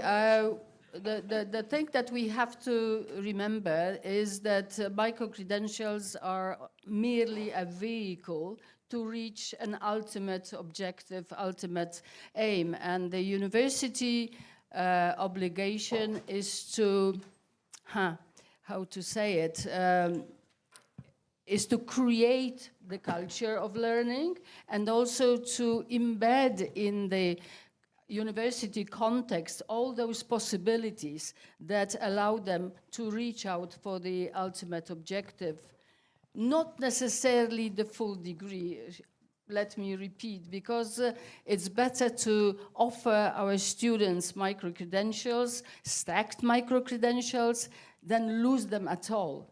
There are more and more students just resignating, giving up studies because they've got families, they've got jobs, they've got other matters that are important for them, and the university has to do everything possible to attract them back or keep them, retain them in the university. Just to offer them more opportunities to be successful on the labor market. Yeah, so the labor market is a big thing, obviously. I don't know if you know the critique, what labor market pressure is doing to university. Such things as, the ethos, critical thinking, or, the awareness or the social competence in general. And usually what is being said is nothing nice, so I won't delve into this. But micro-credentials in one of the, in some of the discussions are being pictured as something that's actually doing bad things to education. And, it's being called for longer studies which allow to develop these sorts of stances, social competencies, and so on. But as Dorota said, students are doing various things during their study time. At SGH, where I also work, their activity is very much valued. And one of the sectors where micro-credentials can be used is for, actually showing that students work in their associations, organize projects. You can define learning outcomes. You can state verifiable criteria for assessing these sort of teamwork and involvement kind of learning outcomes.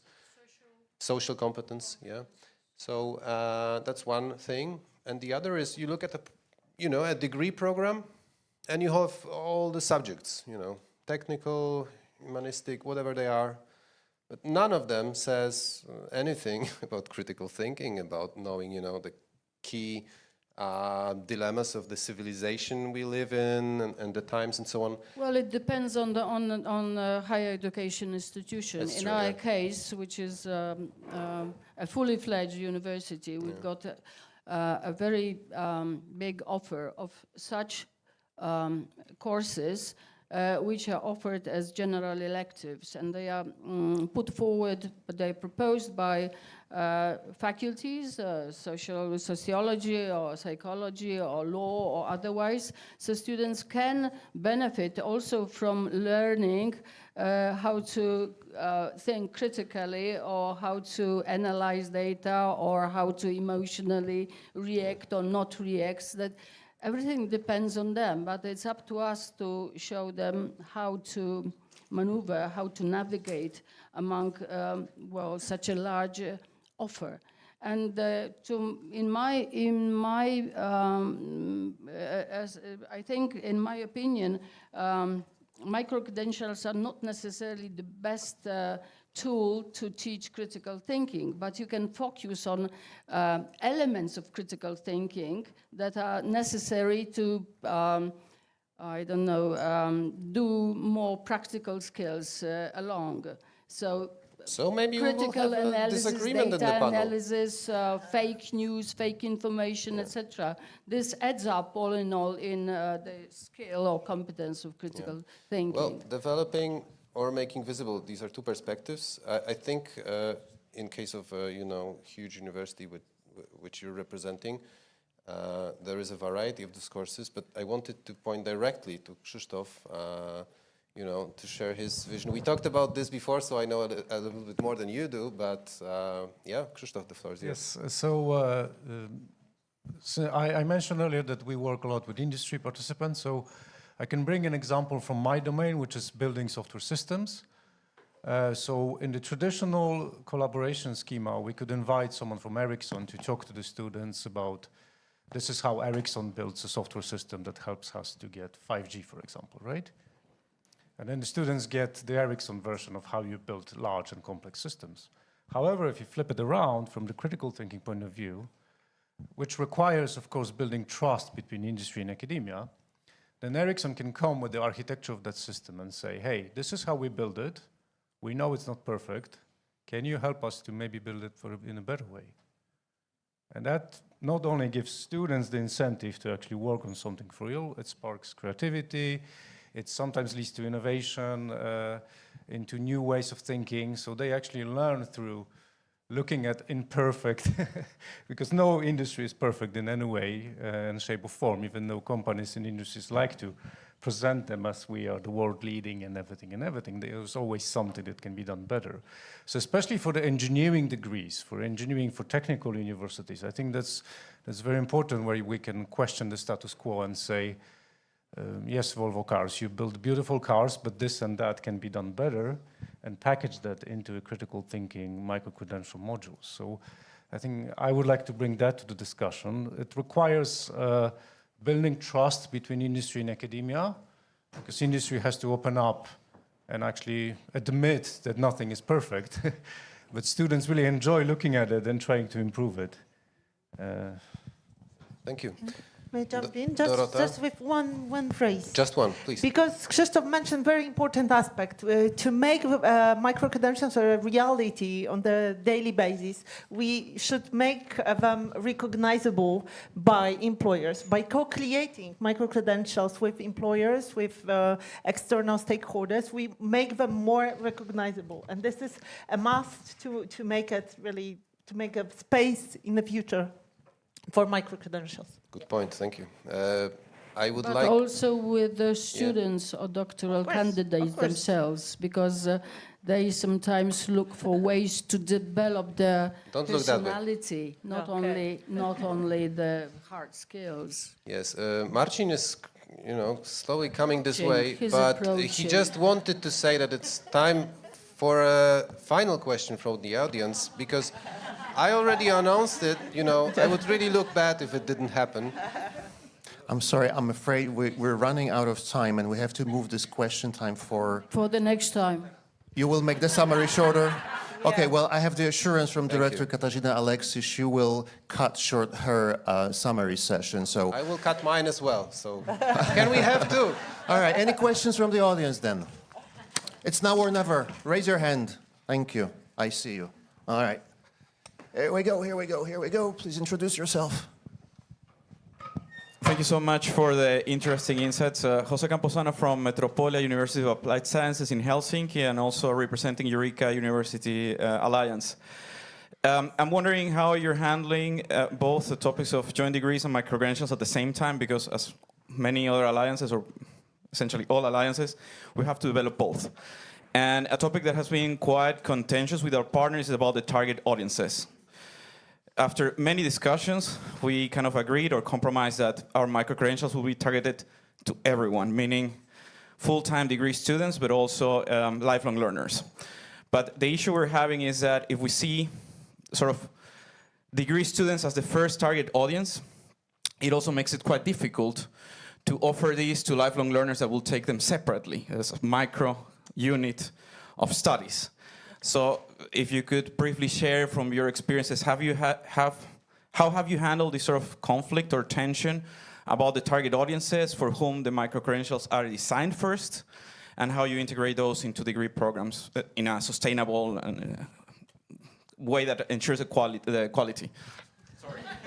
Thank you. Well, I think this is a question about the business model we will set up around micro-credentials, okay? My great dream is to get into one classroom, lifelong learners and regular students. And this is the best way to deliver micro-credentials. And this is how it is going. The British universities, I have opportunity to participate in some courses, micro-credentials in UCL, University College London, and this is how they provide micro-credentials, okay? They bring together different types of learners with different needs, learning needs, and they deliver the course, okay? And so this is, but I know for public institutions, for a Polish system, it's quite challenging to solve this, to differentiate like, financially, those two targeted group, but I do hope in the future it will be somehow solved.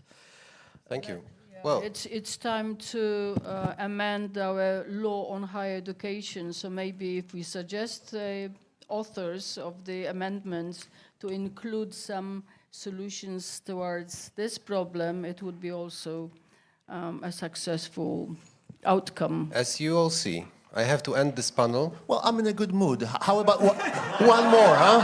Now you're having a good mood, hey, right? You know, it's now or never. There we go, okay. Well, thank you, that's very generous. So, Christos Sofianopoulou from Greece, from Harokopi University of Athens. I'd like to ask you if there is a connection, a relationship between the new EU initiative, Union of Skills, and micro-credential. I mean, something will change, or maybe micro-credential become mandatory, I don't know.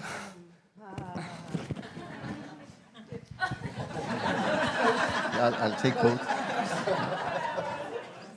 Of course, there's a relationship between the two. There can be no doubt whatsoever about that. The Union of Skills is the critical, most important policy document that we have. It's our guiding beacon for the future of flexible learning. I came across this book yesterday outside in the hall, and I've read it. It's absolutely fantastic. It's got research and insights into exactly what you're asking about the relevance of higher education for lifelong learning, and it's totally aligned with your Union of Skills. There's no question. Whether the Union of Skills will then provide us with loads of funding for all of this, that's another question. But there is no doubt that there is an alignment between the Union of Skills. I think you've underlined it by asking the question, actually. So thank you for that, yeah. There's one more question, yeah? Yep. It's Caroline again from Magdeburg University in Germany. And we make the experience that a lot of the students that we have at our university are from outside of Europe. And in Europe, we tend to be more individualistic than the people that we get from other countries. They often come from countries where family values and just decisions are usually family decisions. So when they come to us, they often struggle with our individualistic mentality. Are there any micro-credentials that you would advise us to use in order to help with this kind of soft skill issue? I've got an example of a great program set up at the one university. This is like a sort of personal development program for students, and they encourage, different students to take some micro-credentials that are related to different soft skills and also leadership skills and so on and so on. This is also Australian case. I can give you some links. And, they get some micro-credentials, and then at the end, we see the achievement of different learning outcomes for personal needs, not only typical learning needs. So it can be done, of course. All right, beautiful. Well done, everybody. Give applause for our panelists. Thank you. We need you to stand up, everybody, for a family photo, as always. That's our little tradition right here. Thank you very much. And in the meantime, let me just tell you that we're coming slowly to the last panel. I'm coming to that. To the last panel, which will be the summary session moderated by Katarzyna Aleksy. Dorota and Wojtek, we need you to stay on stage because you are participating in the next session. Kasia, please already get on stage if you will, because you are the most important person in this regard to lead the last summary session. And with our panelists, let me also invite Bert Willems on behalf of Academic Cooperation Association. Bert. Roman Klepetko. Oh, Roman is here, okay. Get on stage, yes, come on down. We have Professor Ryszard Naskręcki from Ecotech Complex, Maria Curie-Skłodowska University in Lublin. We have Maria from Jagiellonian University, there she is, beautiful. We have Dorota and Wojtek and Kasia on stage already. And Director Katarzyna Aleksy from the Polish National Agency for the Erasmus Plus program and the European Solidarity Corps has the floor. Thank you. Thank you for your patience and waiting until the end. Although all panels were great and very interesting, I think this one will be the best one because it's the summary of the whole conference, and we will get the creme de la creme of everything what happened for the last 1.5 days. And I will ask session by session each of you to present us the outcomes, the summary, the main takeaways from your session. And I just, for your information, we will also make the summary in writing, and we will include it to the online version of our publication. And we will, again, Milena will mail you, letting you know that there is a summary on our webpage available for you. Tomorrow should be also the gallery and the pictures from the conference, and waiting for the last acceptance from our panelists. We will also make available all the presentation, just by the way. But first we will start with the summary from the first session. Okay. Just by accident, Dorota was the one who was moderating this session, and we discussed different models. So, short summary from your side, and I have one additional question. Okay, thank you so much. So the goal of the session was pretty simple. We just wanted to show how much is already happening in this area of different joint educational, joint double, multiply educational initiatives.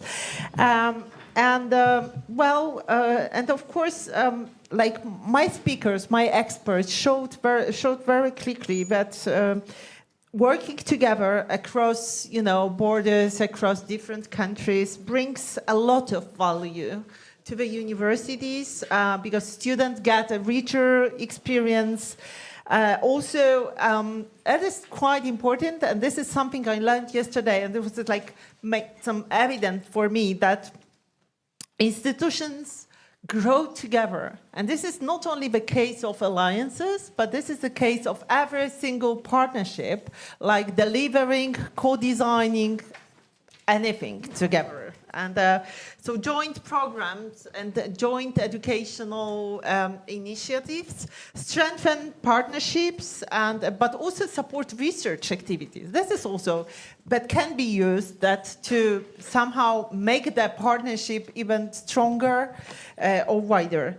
And of course, innovation becomes easier through partnership, through joint programs, through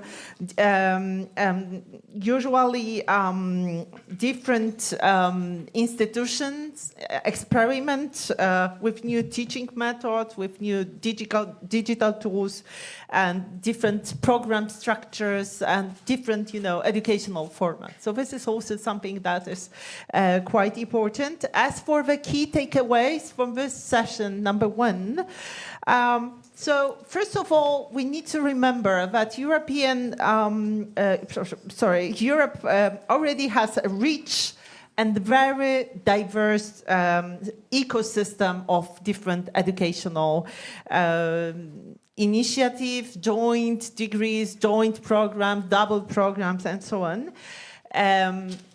The big issue we are, and I would say challenge, the biggest challenge we face today, this is the terminology, because this is one of still of the biggest barriers. So that was something we mentioned many times during my session.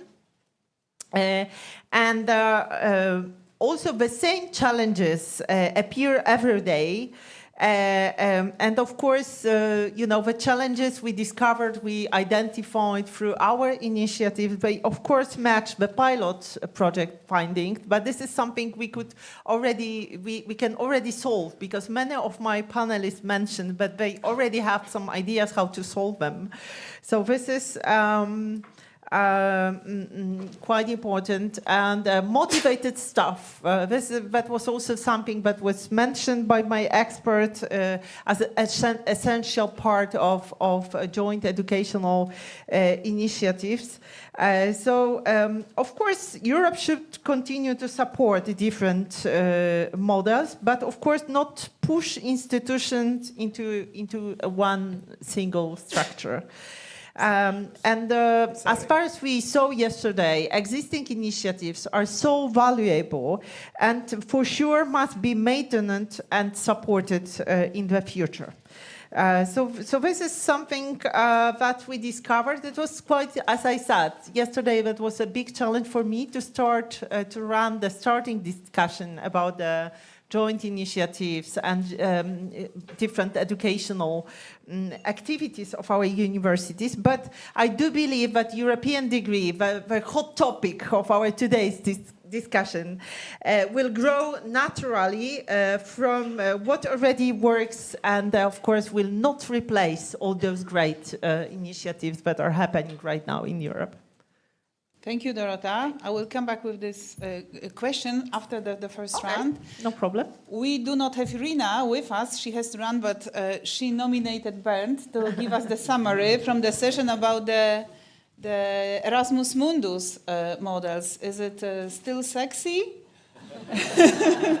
Is it still valid, especially that it attracts only master students? How about other levels of education, like bachelor or doctorate? Thank you. Yes, indeed, standing in for Irina. I'll let her know that she hired me. Can expect a paycheck. On a volunteering basis.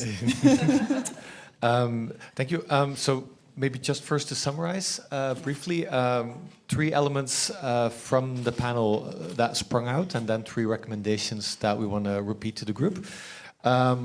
One, it's clear and obvious that Erasmus Mundus, in its more than 2 decades, triggered a lot of impact on institutions that were involved in the program through the support services and through the processes. And examples were given also by my colleague Samira from Padova, for example, on the recruitment, which served as a best practice. But there are still many challenges, and for example, the challenge to get the right numbers on joint programs. It depends on the definition also, but do we have clear overview on the numbers, especially on a national level? How do we compare? What are we comparing? And following on that, the challenge to measure the impact, not just of Erasmus Mundus, but in joint programs as a whole, especially as they grow older. When they're young, or when you start with a joint program, the impact is very clear. But as it evolves through time, it becomes harder to measure and to show the impact. But it is crucial that we are able to show that impact, because we are under pressure from our governments, from funding agencies, from the national level. They are criticizing, why are they giving us money? So we need to be able to convince them that it makes sense to give us money to design these programs. So we have to be able to tell this story again and again, doesn't matter how hard it is. So then three recommendations that came out of the panel. One, the basis for a good cooperation, it comes from the bottom. It comes bottom up. It's the academics cooperating, building on their research, building on the interaction. It's the fundament. But you need good support structures on the institutional level to really make the cooperation thrive. So you need both elements. And good structures, it starts with good people. It always starts with good people. Then you need all levels of your institution. Not just the bottom, not just the top, but also the middle. All levels need to be involved if you want to make it work.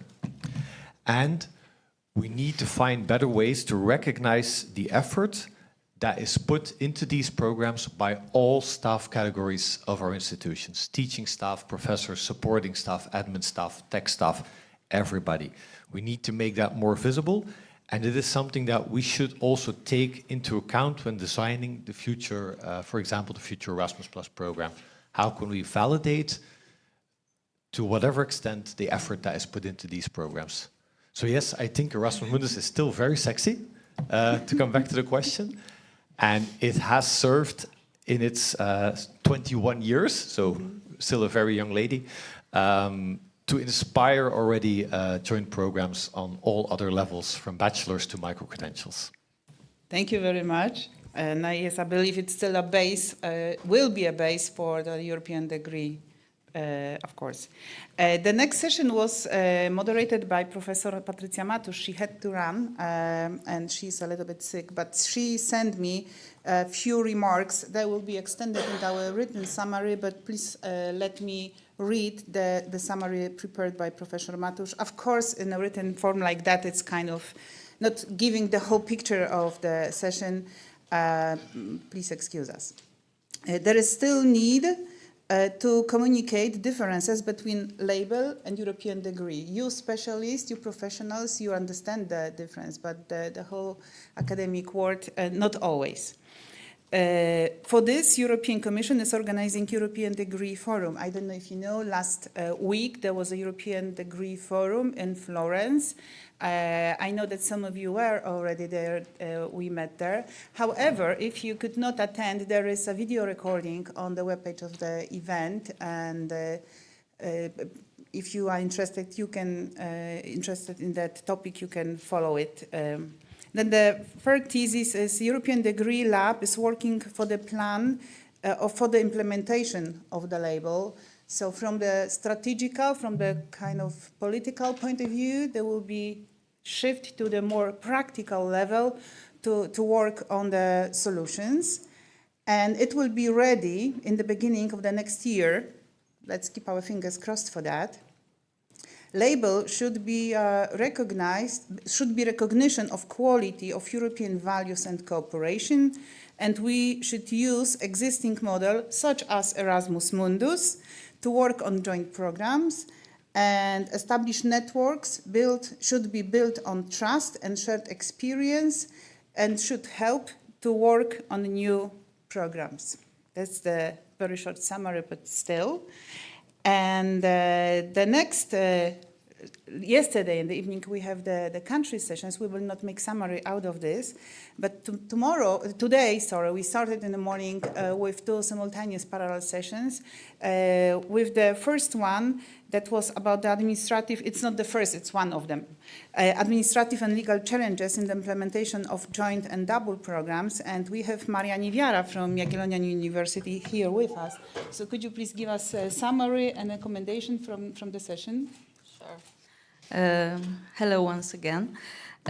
So I believe that from this session where we tried to identify the most important, for sure, not every legal and administrative challenge we are facing, but the most important ones, I believe we can draw a conclusion that there are 3 factors that, in fact, enable us overcome all of this that can happen, that we identify. These are clarity in our communication. We must clearly communicate with our partners what are our regulations, what are our requirements, what we need, and what we can resign from. Because this is the last question Paul posted in his presentation. Are your regulations really necessary? So how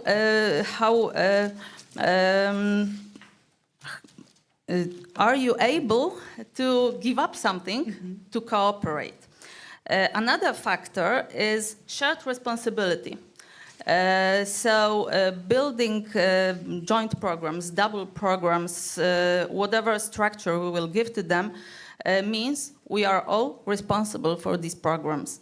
And the other factor, I think everyone could think about it during the discussion, is mutual trust. And it was said by Dorota, also by Bert, in fact, we must trust each other to build these programs. So when we identify what is different in our institutions, in our regulations, in our national laws, when we identify it, then trusting each other, we can build the program. Because how can we build joint program if we don't trust that learning outcomes will be achieved at our partner institution?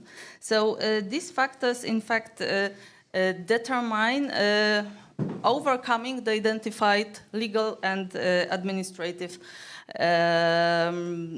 challenges. I don't want to say burdens, I don't want to say difficulties, but challenges that are among our institutions and countries. So to the point, legal frameworks differ.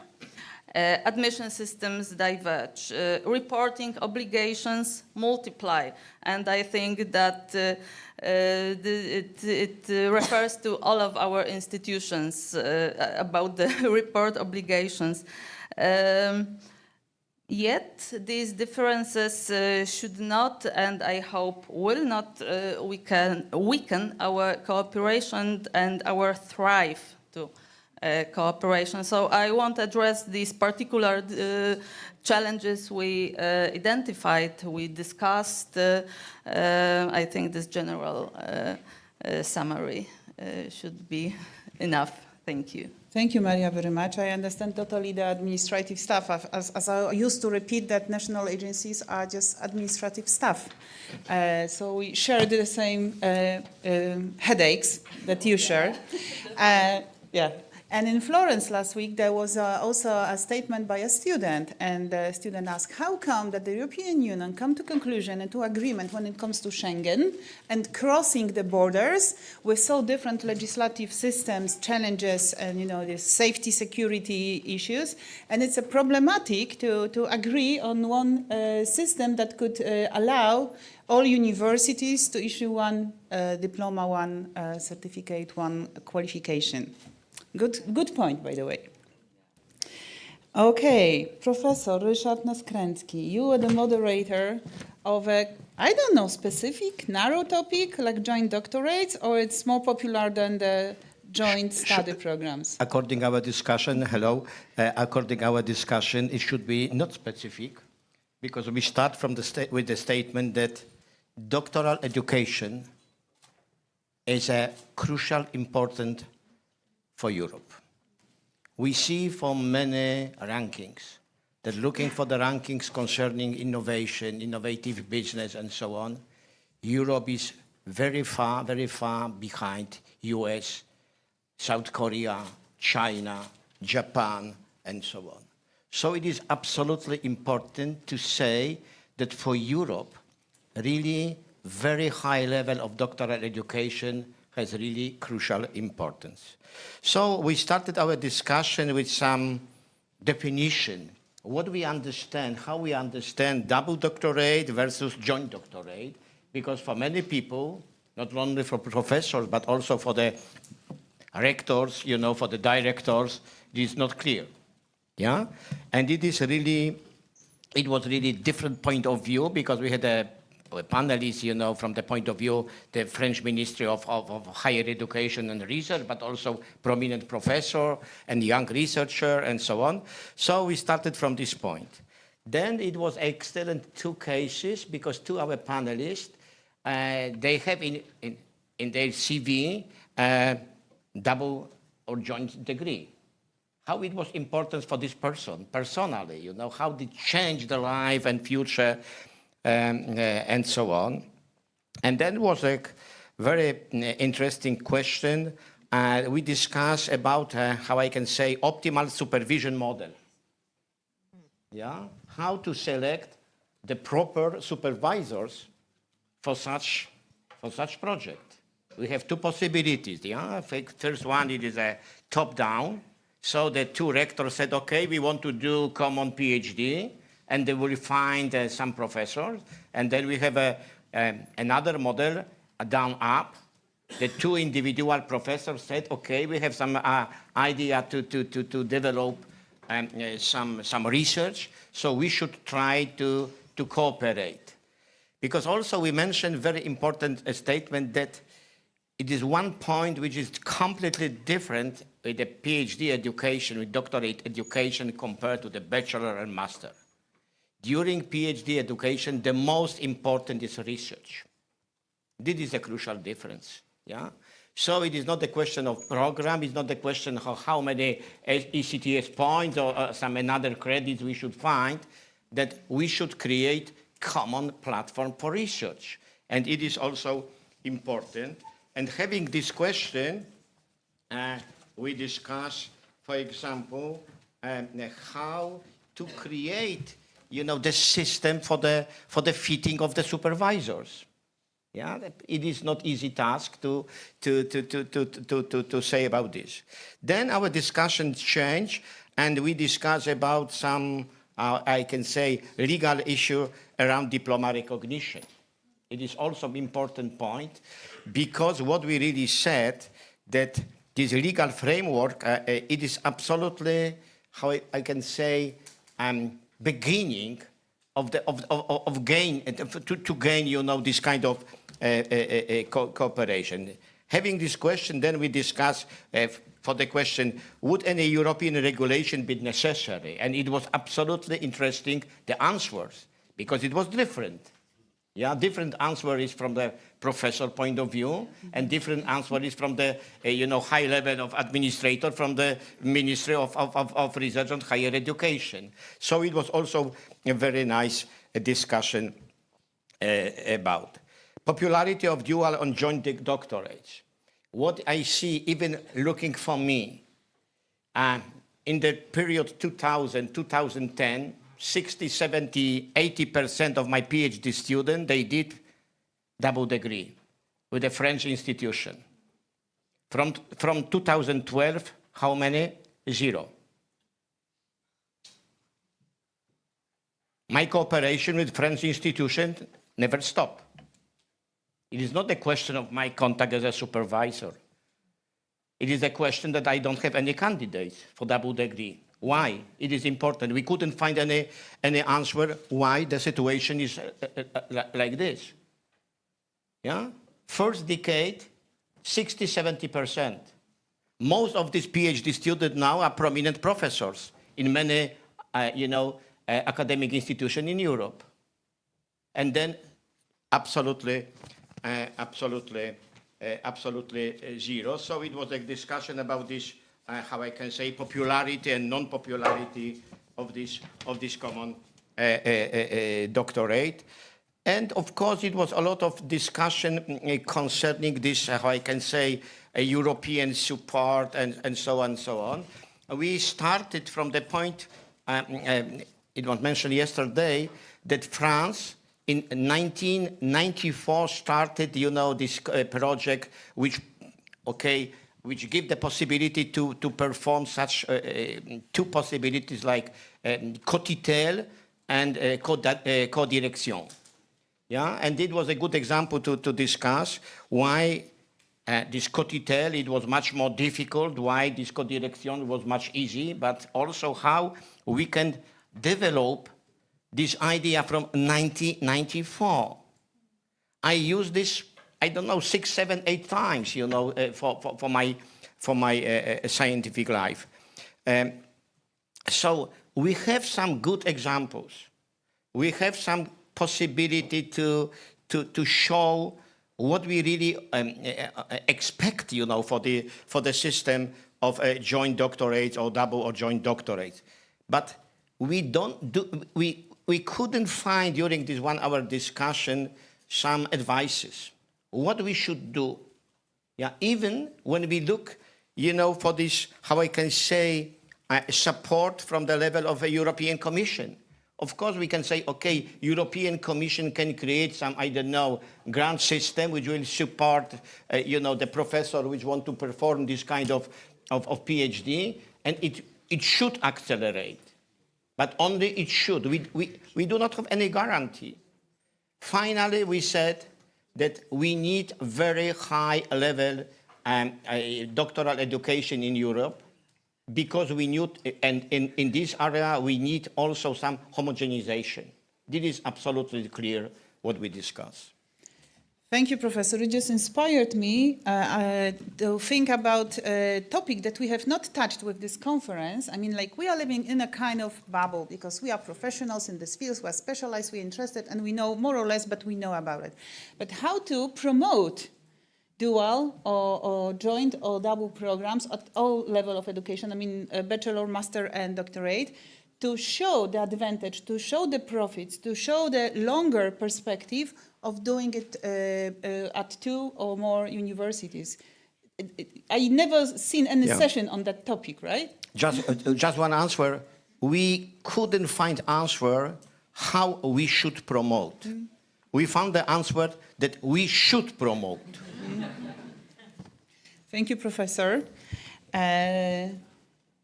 Roman, quality assurance, recognition. I know the decision is quite fresh in our minds, but what kind of summary and recommendation could you please do from your session? Yeah, thank you very much. Well, we discussed quite an important topic, as we also said at the conclusion, because the quality assurance, it's important, because without that you cannot move with your ideas. So I was glad to discuss it with the representatives of the agencies and other bodies also. So I would say that what we discussed mainly was the clear understanding of the landscape, because we discussed a lot of the different models, but we need to know how is the understanding in the regard or in the like in the perspective of the quality assurance, like what are the differences. We discussed the development of the European approach, that it has come to the anniversary of the 10 years, but what are still also the challenges, because yeah, as we congratulated to Italy that Italy became the member, or the one who can use this approach. So it's not still that all the countries of the European education area would be on board. So that was something that there was the hope in the panel that maybe one day we will be all in and all in line, and that we will be able to use this approach and to use all the opportunities it brings. Because, as it was also said, during the 10 years, like no real problems appeared, so it doesn't seem that it would like ruin the quality of the accreditations and so on. So it was a good sign, of course. And maybe other thing that I would like to mention, there was, yeah, again, the hope and also assurance in a way that the panelists, they wanted to assure all of you that the agencies are here to help, and they are open to discuss what are the proposals, what are the joint programs, especially that you need to accredit, go through the quality assurance, and to find a solution, because sometimes it's a difficult topic, difficult to find a solution. Difficult to find how your partners are having it in their countries. What may be the obstacles when you are coordinating? Maybe some of the proposals with different countries. Also, in cases out of Europe, so there was especially some hope and assurance that the support is there, and you can reach your contacts in your country to find a solution for the accreditation of the program. Thank you, Roman. Thank you for the summary. And Wojtek, the last but not least, this is one of my favorite titles, Micro-Credentials, Micro-Challenges, Display on Word. Does it really causes so many troubles, the micro-credential, and what is then the institutional impact on this of this educational initiative? Is it the prosperous future, or just kind of a side dish? Yeah, good question. Again, more questions. Thank you. Yeah, well, luckily this is a fresh topic, so you probably all remember what was said. It is a new credential. It is a way of testing cooperation, co-creation, recognition, so very close to the topic of the whole conference. And it needs to be quality assured, because we need to trust the new credential, but also for the recognition, credit transfer and accumulation, stacking, all this requires trust. Is it a side dish? Well, Yola said it's not obligatory, which is true. Niall said it is necessary, which is also true. So can you have a meal without the side dish? You can have one, but why should you, So, yeah, well, what's being said, well, we have the harsh demographics. So it is something we can offer to non-traditional students.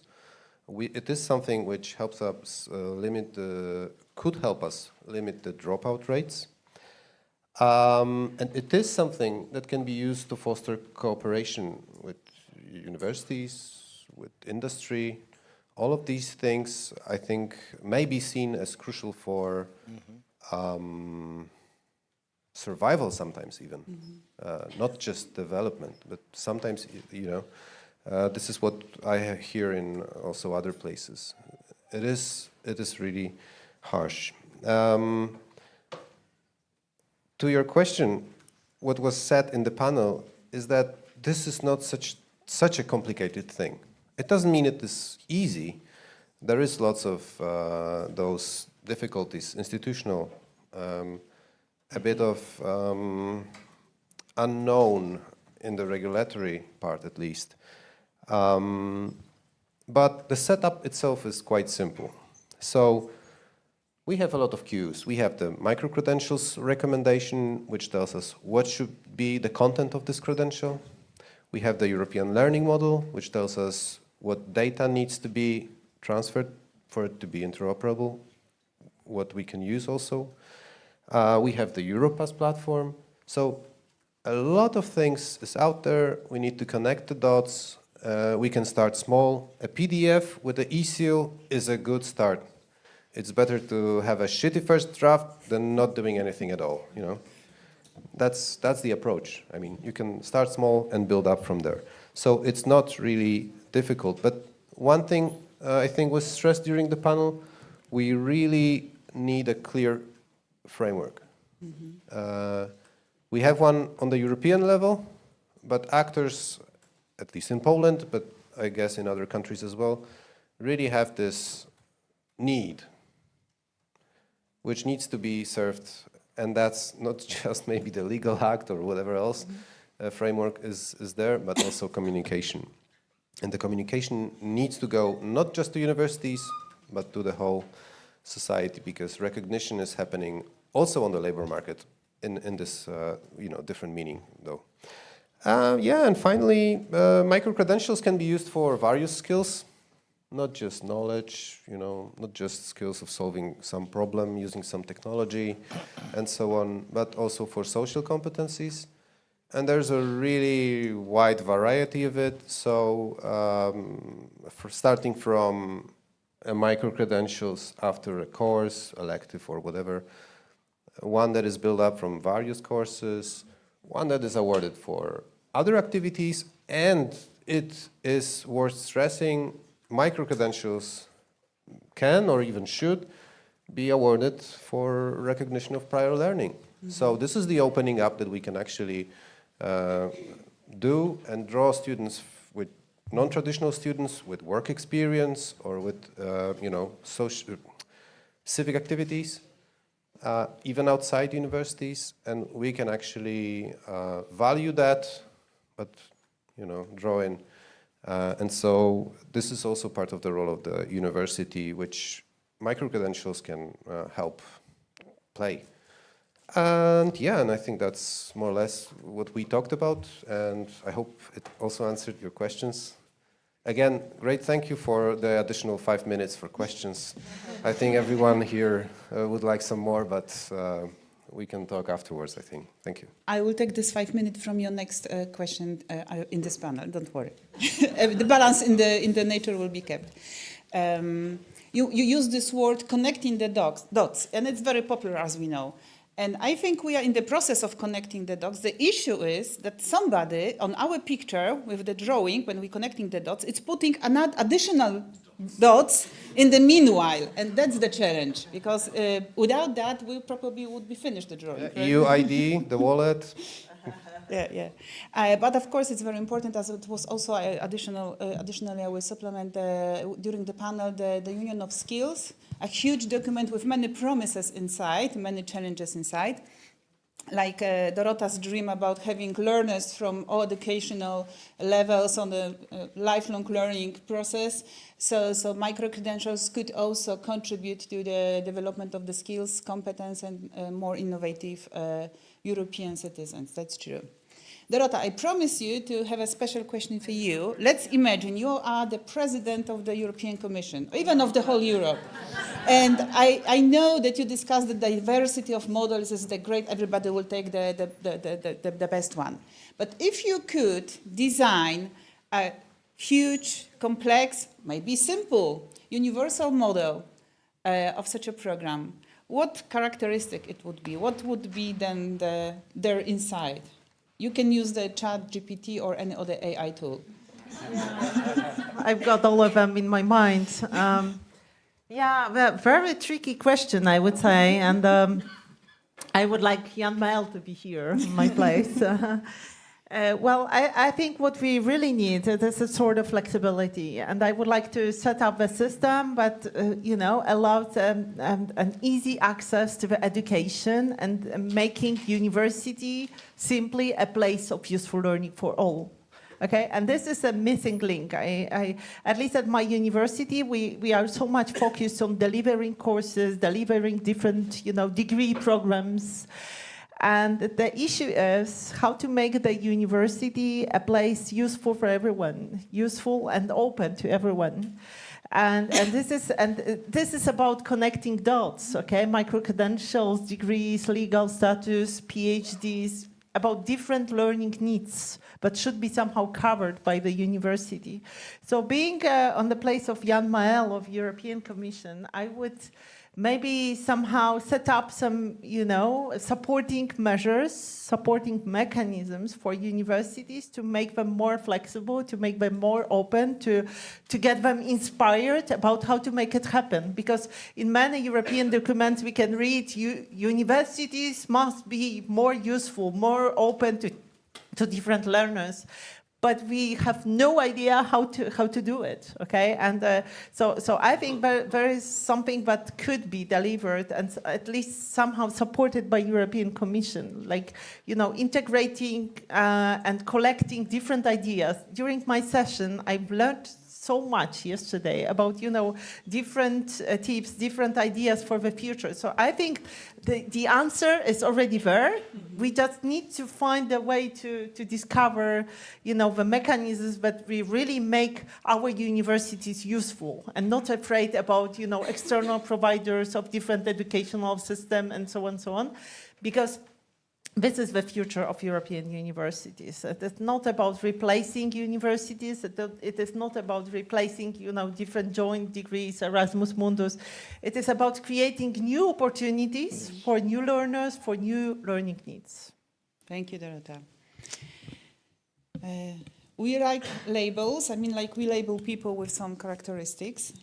Erasmus Mundus, the best characteristics that could be used as a criterion for the European degree label and later without label. Any recommendation from your side? What's the best in the Erasmus Mundus that can be transferred to the European degree? As we talked, it will be the base, the fundamental for the future European degree. I would say the jointness. Mm-hmm. The jointness as a fundament of, from the start, designing your program, building your program, organizing it, so on all levels of the program, that you always start, are we doing this jointly? Are we doing it on the basis of a joint philosophy, on joint agreements, on a joint agreement, actually, a document that we agree on? Doesn't mean that you have to do everything together, because that's not efficient, but that you do it jointly, in a joint philosophy. I think that is, and I like that in the recommendations or in the criteria for the European degree label, that jointness does come to the forefront a lot. So I think that is what we learned from Mundus, that if we do it jointly, it's better. Mm-hmm. And it's what we should take with us in everything else that we do. Doesn't matter on which level, again, from bachelor to micro-credentials and PhD. Thank you, Bernd. Maria, you mentioned a lot of things is happening in our heads, and there is this Latin sentence like homo homini lupus, and we are prepared for us, these administrative burdens. Not only on institutional level or interinstitutional level, that's clear, but also on the European level, meta level. And of course, the number of documents grows with time and experience. The more bad situations, the more something wrong will happen, the thicker are the documents, just in case when this and this will happen in the future. If you could reduce any administrative burdens in the very theoretical world, what would be your first decision? Let's resign that, let's simplify that, let's, I don't know, hire more people, fire more people. Oh. That's a very tricky question. Thank you. You're welcome. For those who attended the session, you maybe remember I wanted to ask the one last question, but we were out of time.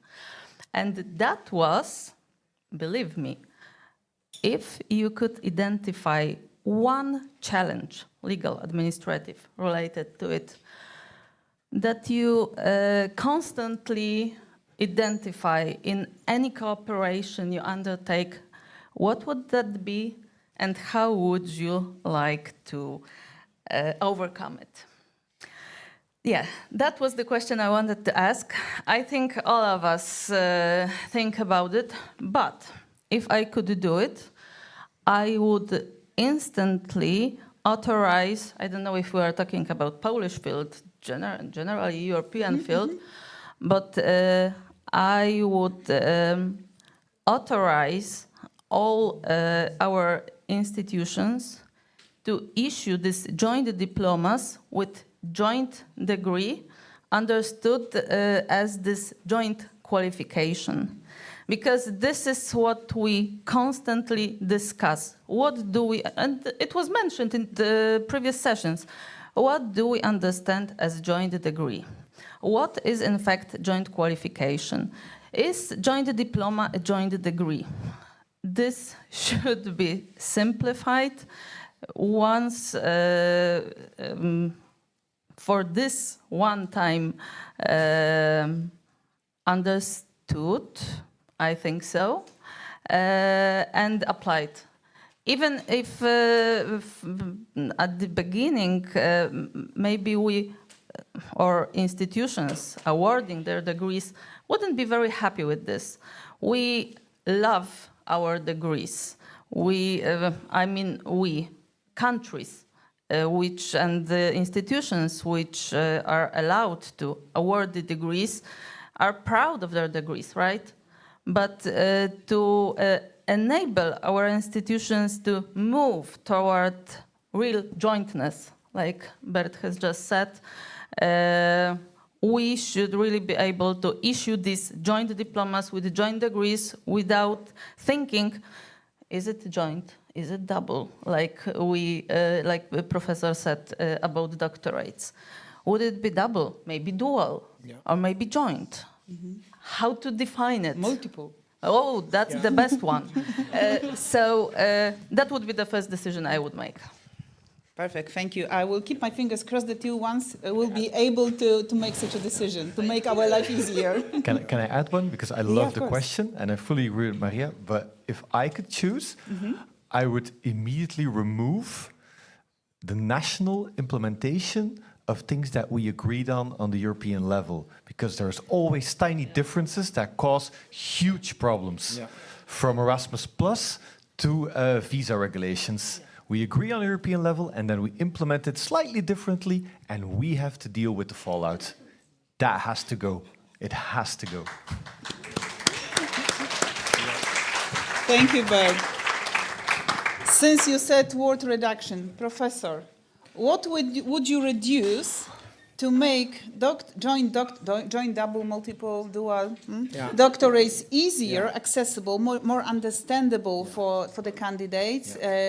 That will cause the big flow of newcomers asking, yes, pick me.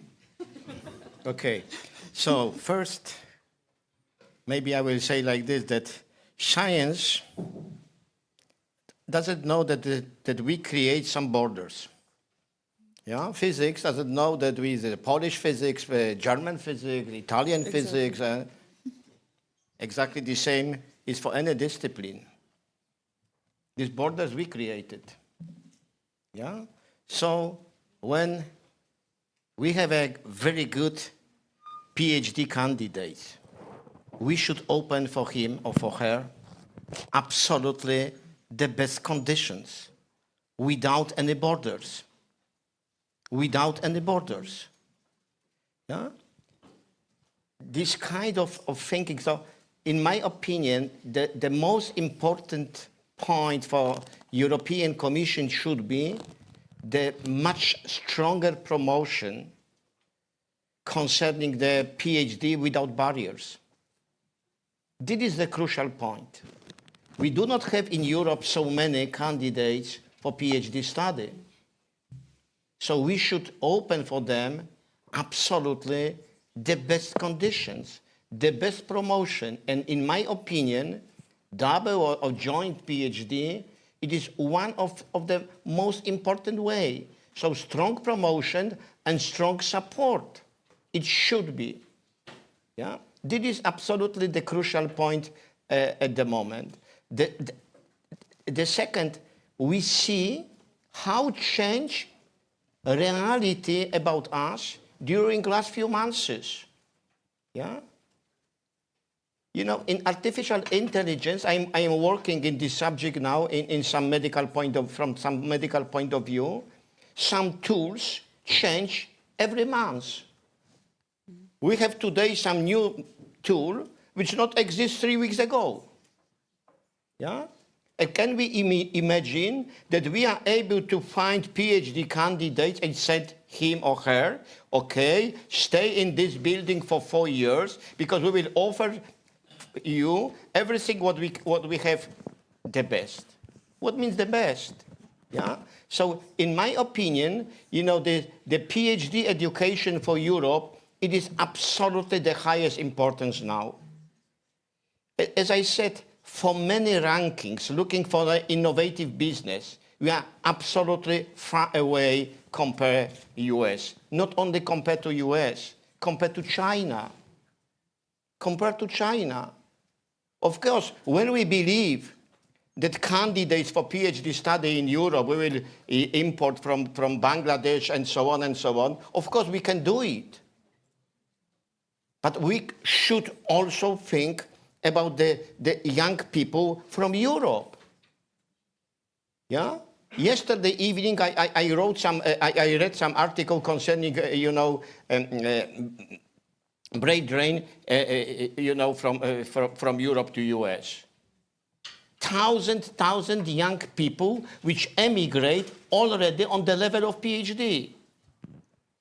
Yeah? Because they have much better conditions. So, just conclude, European Commission should start some programs for the promotion of joint PhD and should support much stronger this kind of idea. It is, for me, for this time what we have now is just one way. Also one comment more from our discussion. Double of joint PhD, there is chance for the university, which we call during our discussion a less recognized university.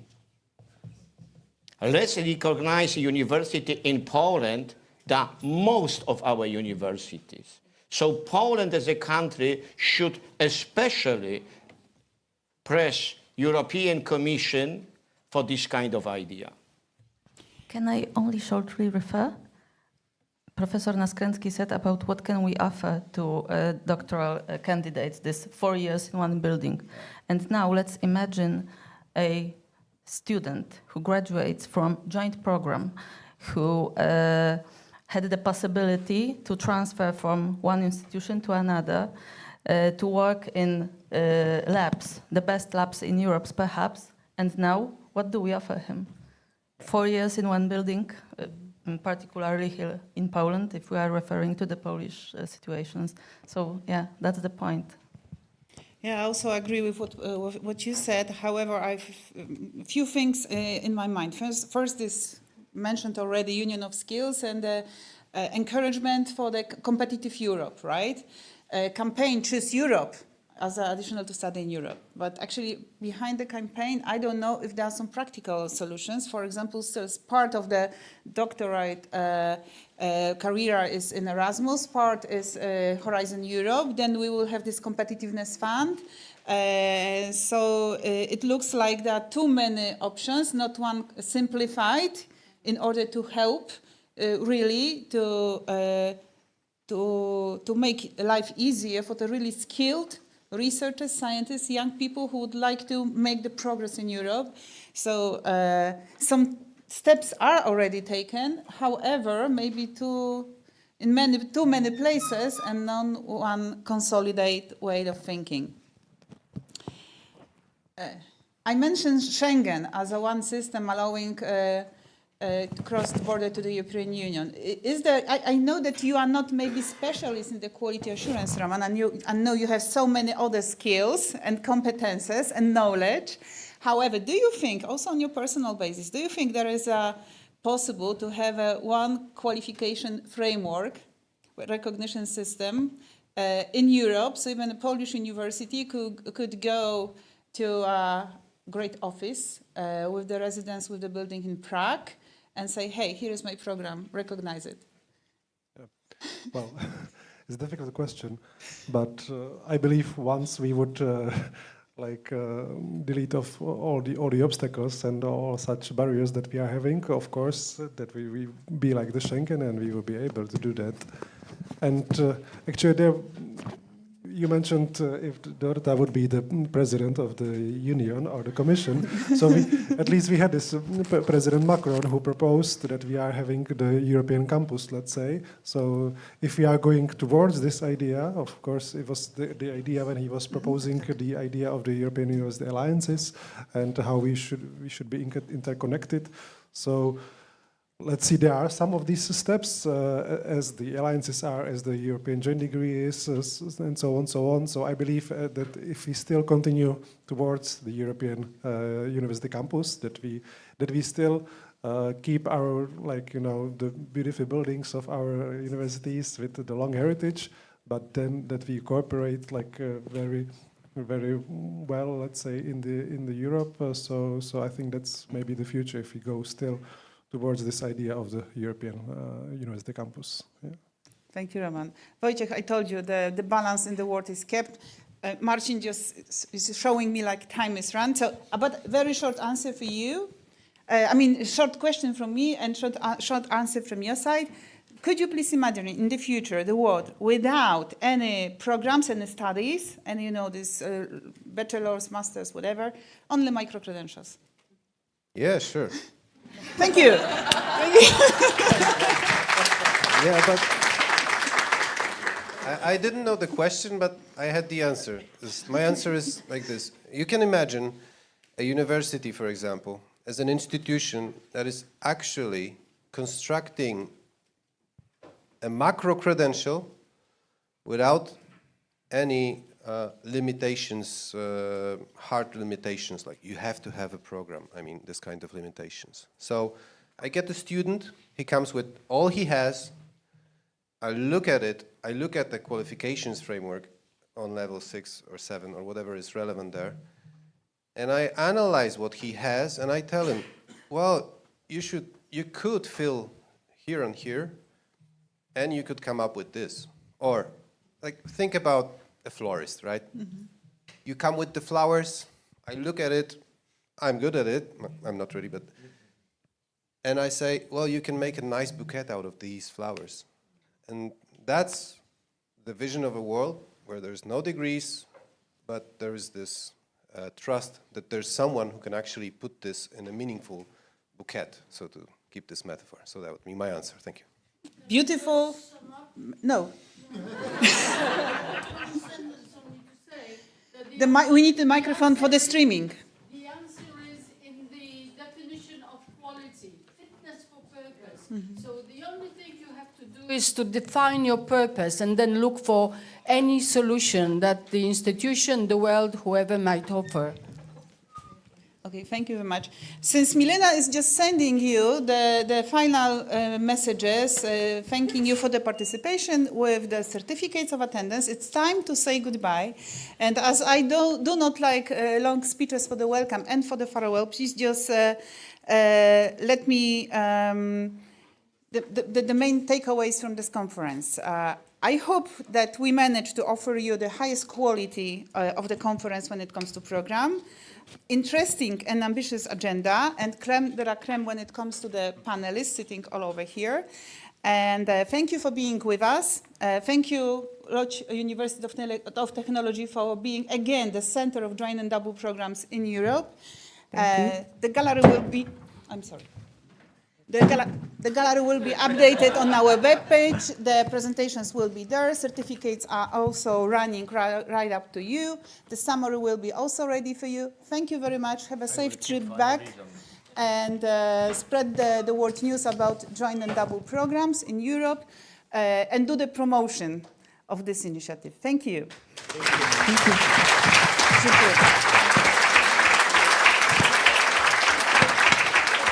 Okay, a couple of things, guys. Before you go, there's a couple of things more that we need to do. First is a family photo for our moderators and summary leaders. So please gather around together on stage. And in the meantime, let me say thank you to our online viewers. Thank you for tuning in, and we hope to see you all next year. This concludes our internet transmission for the conference. Thank you very much for watching. And as far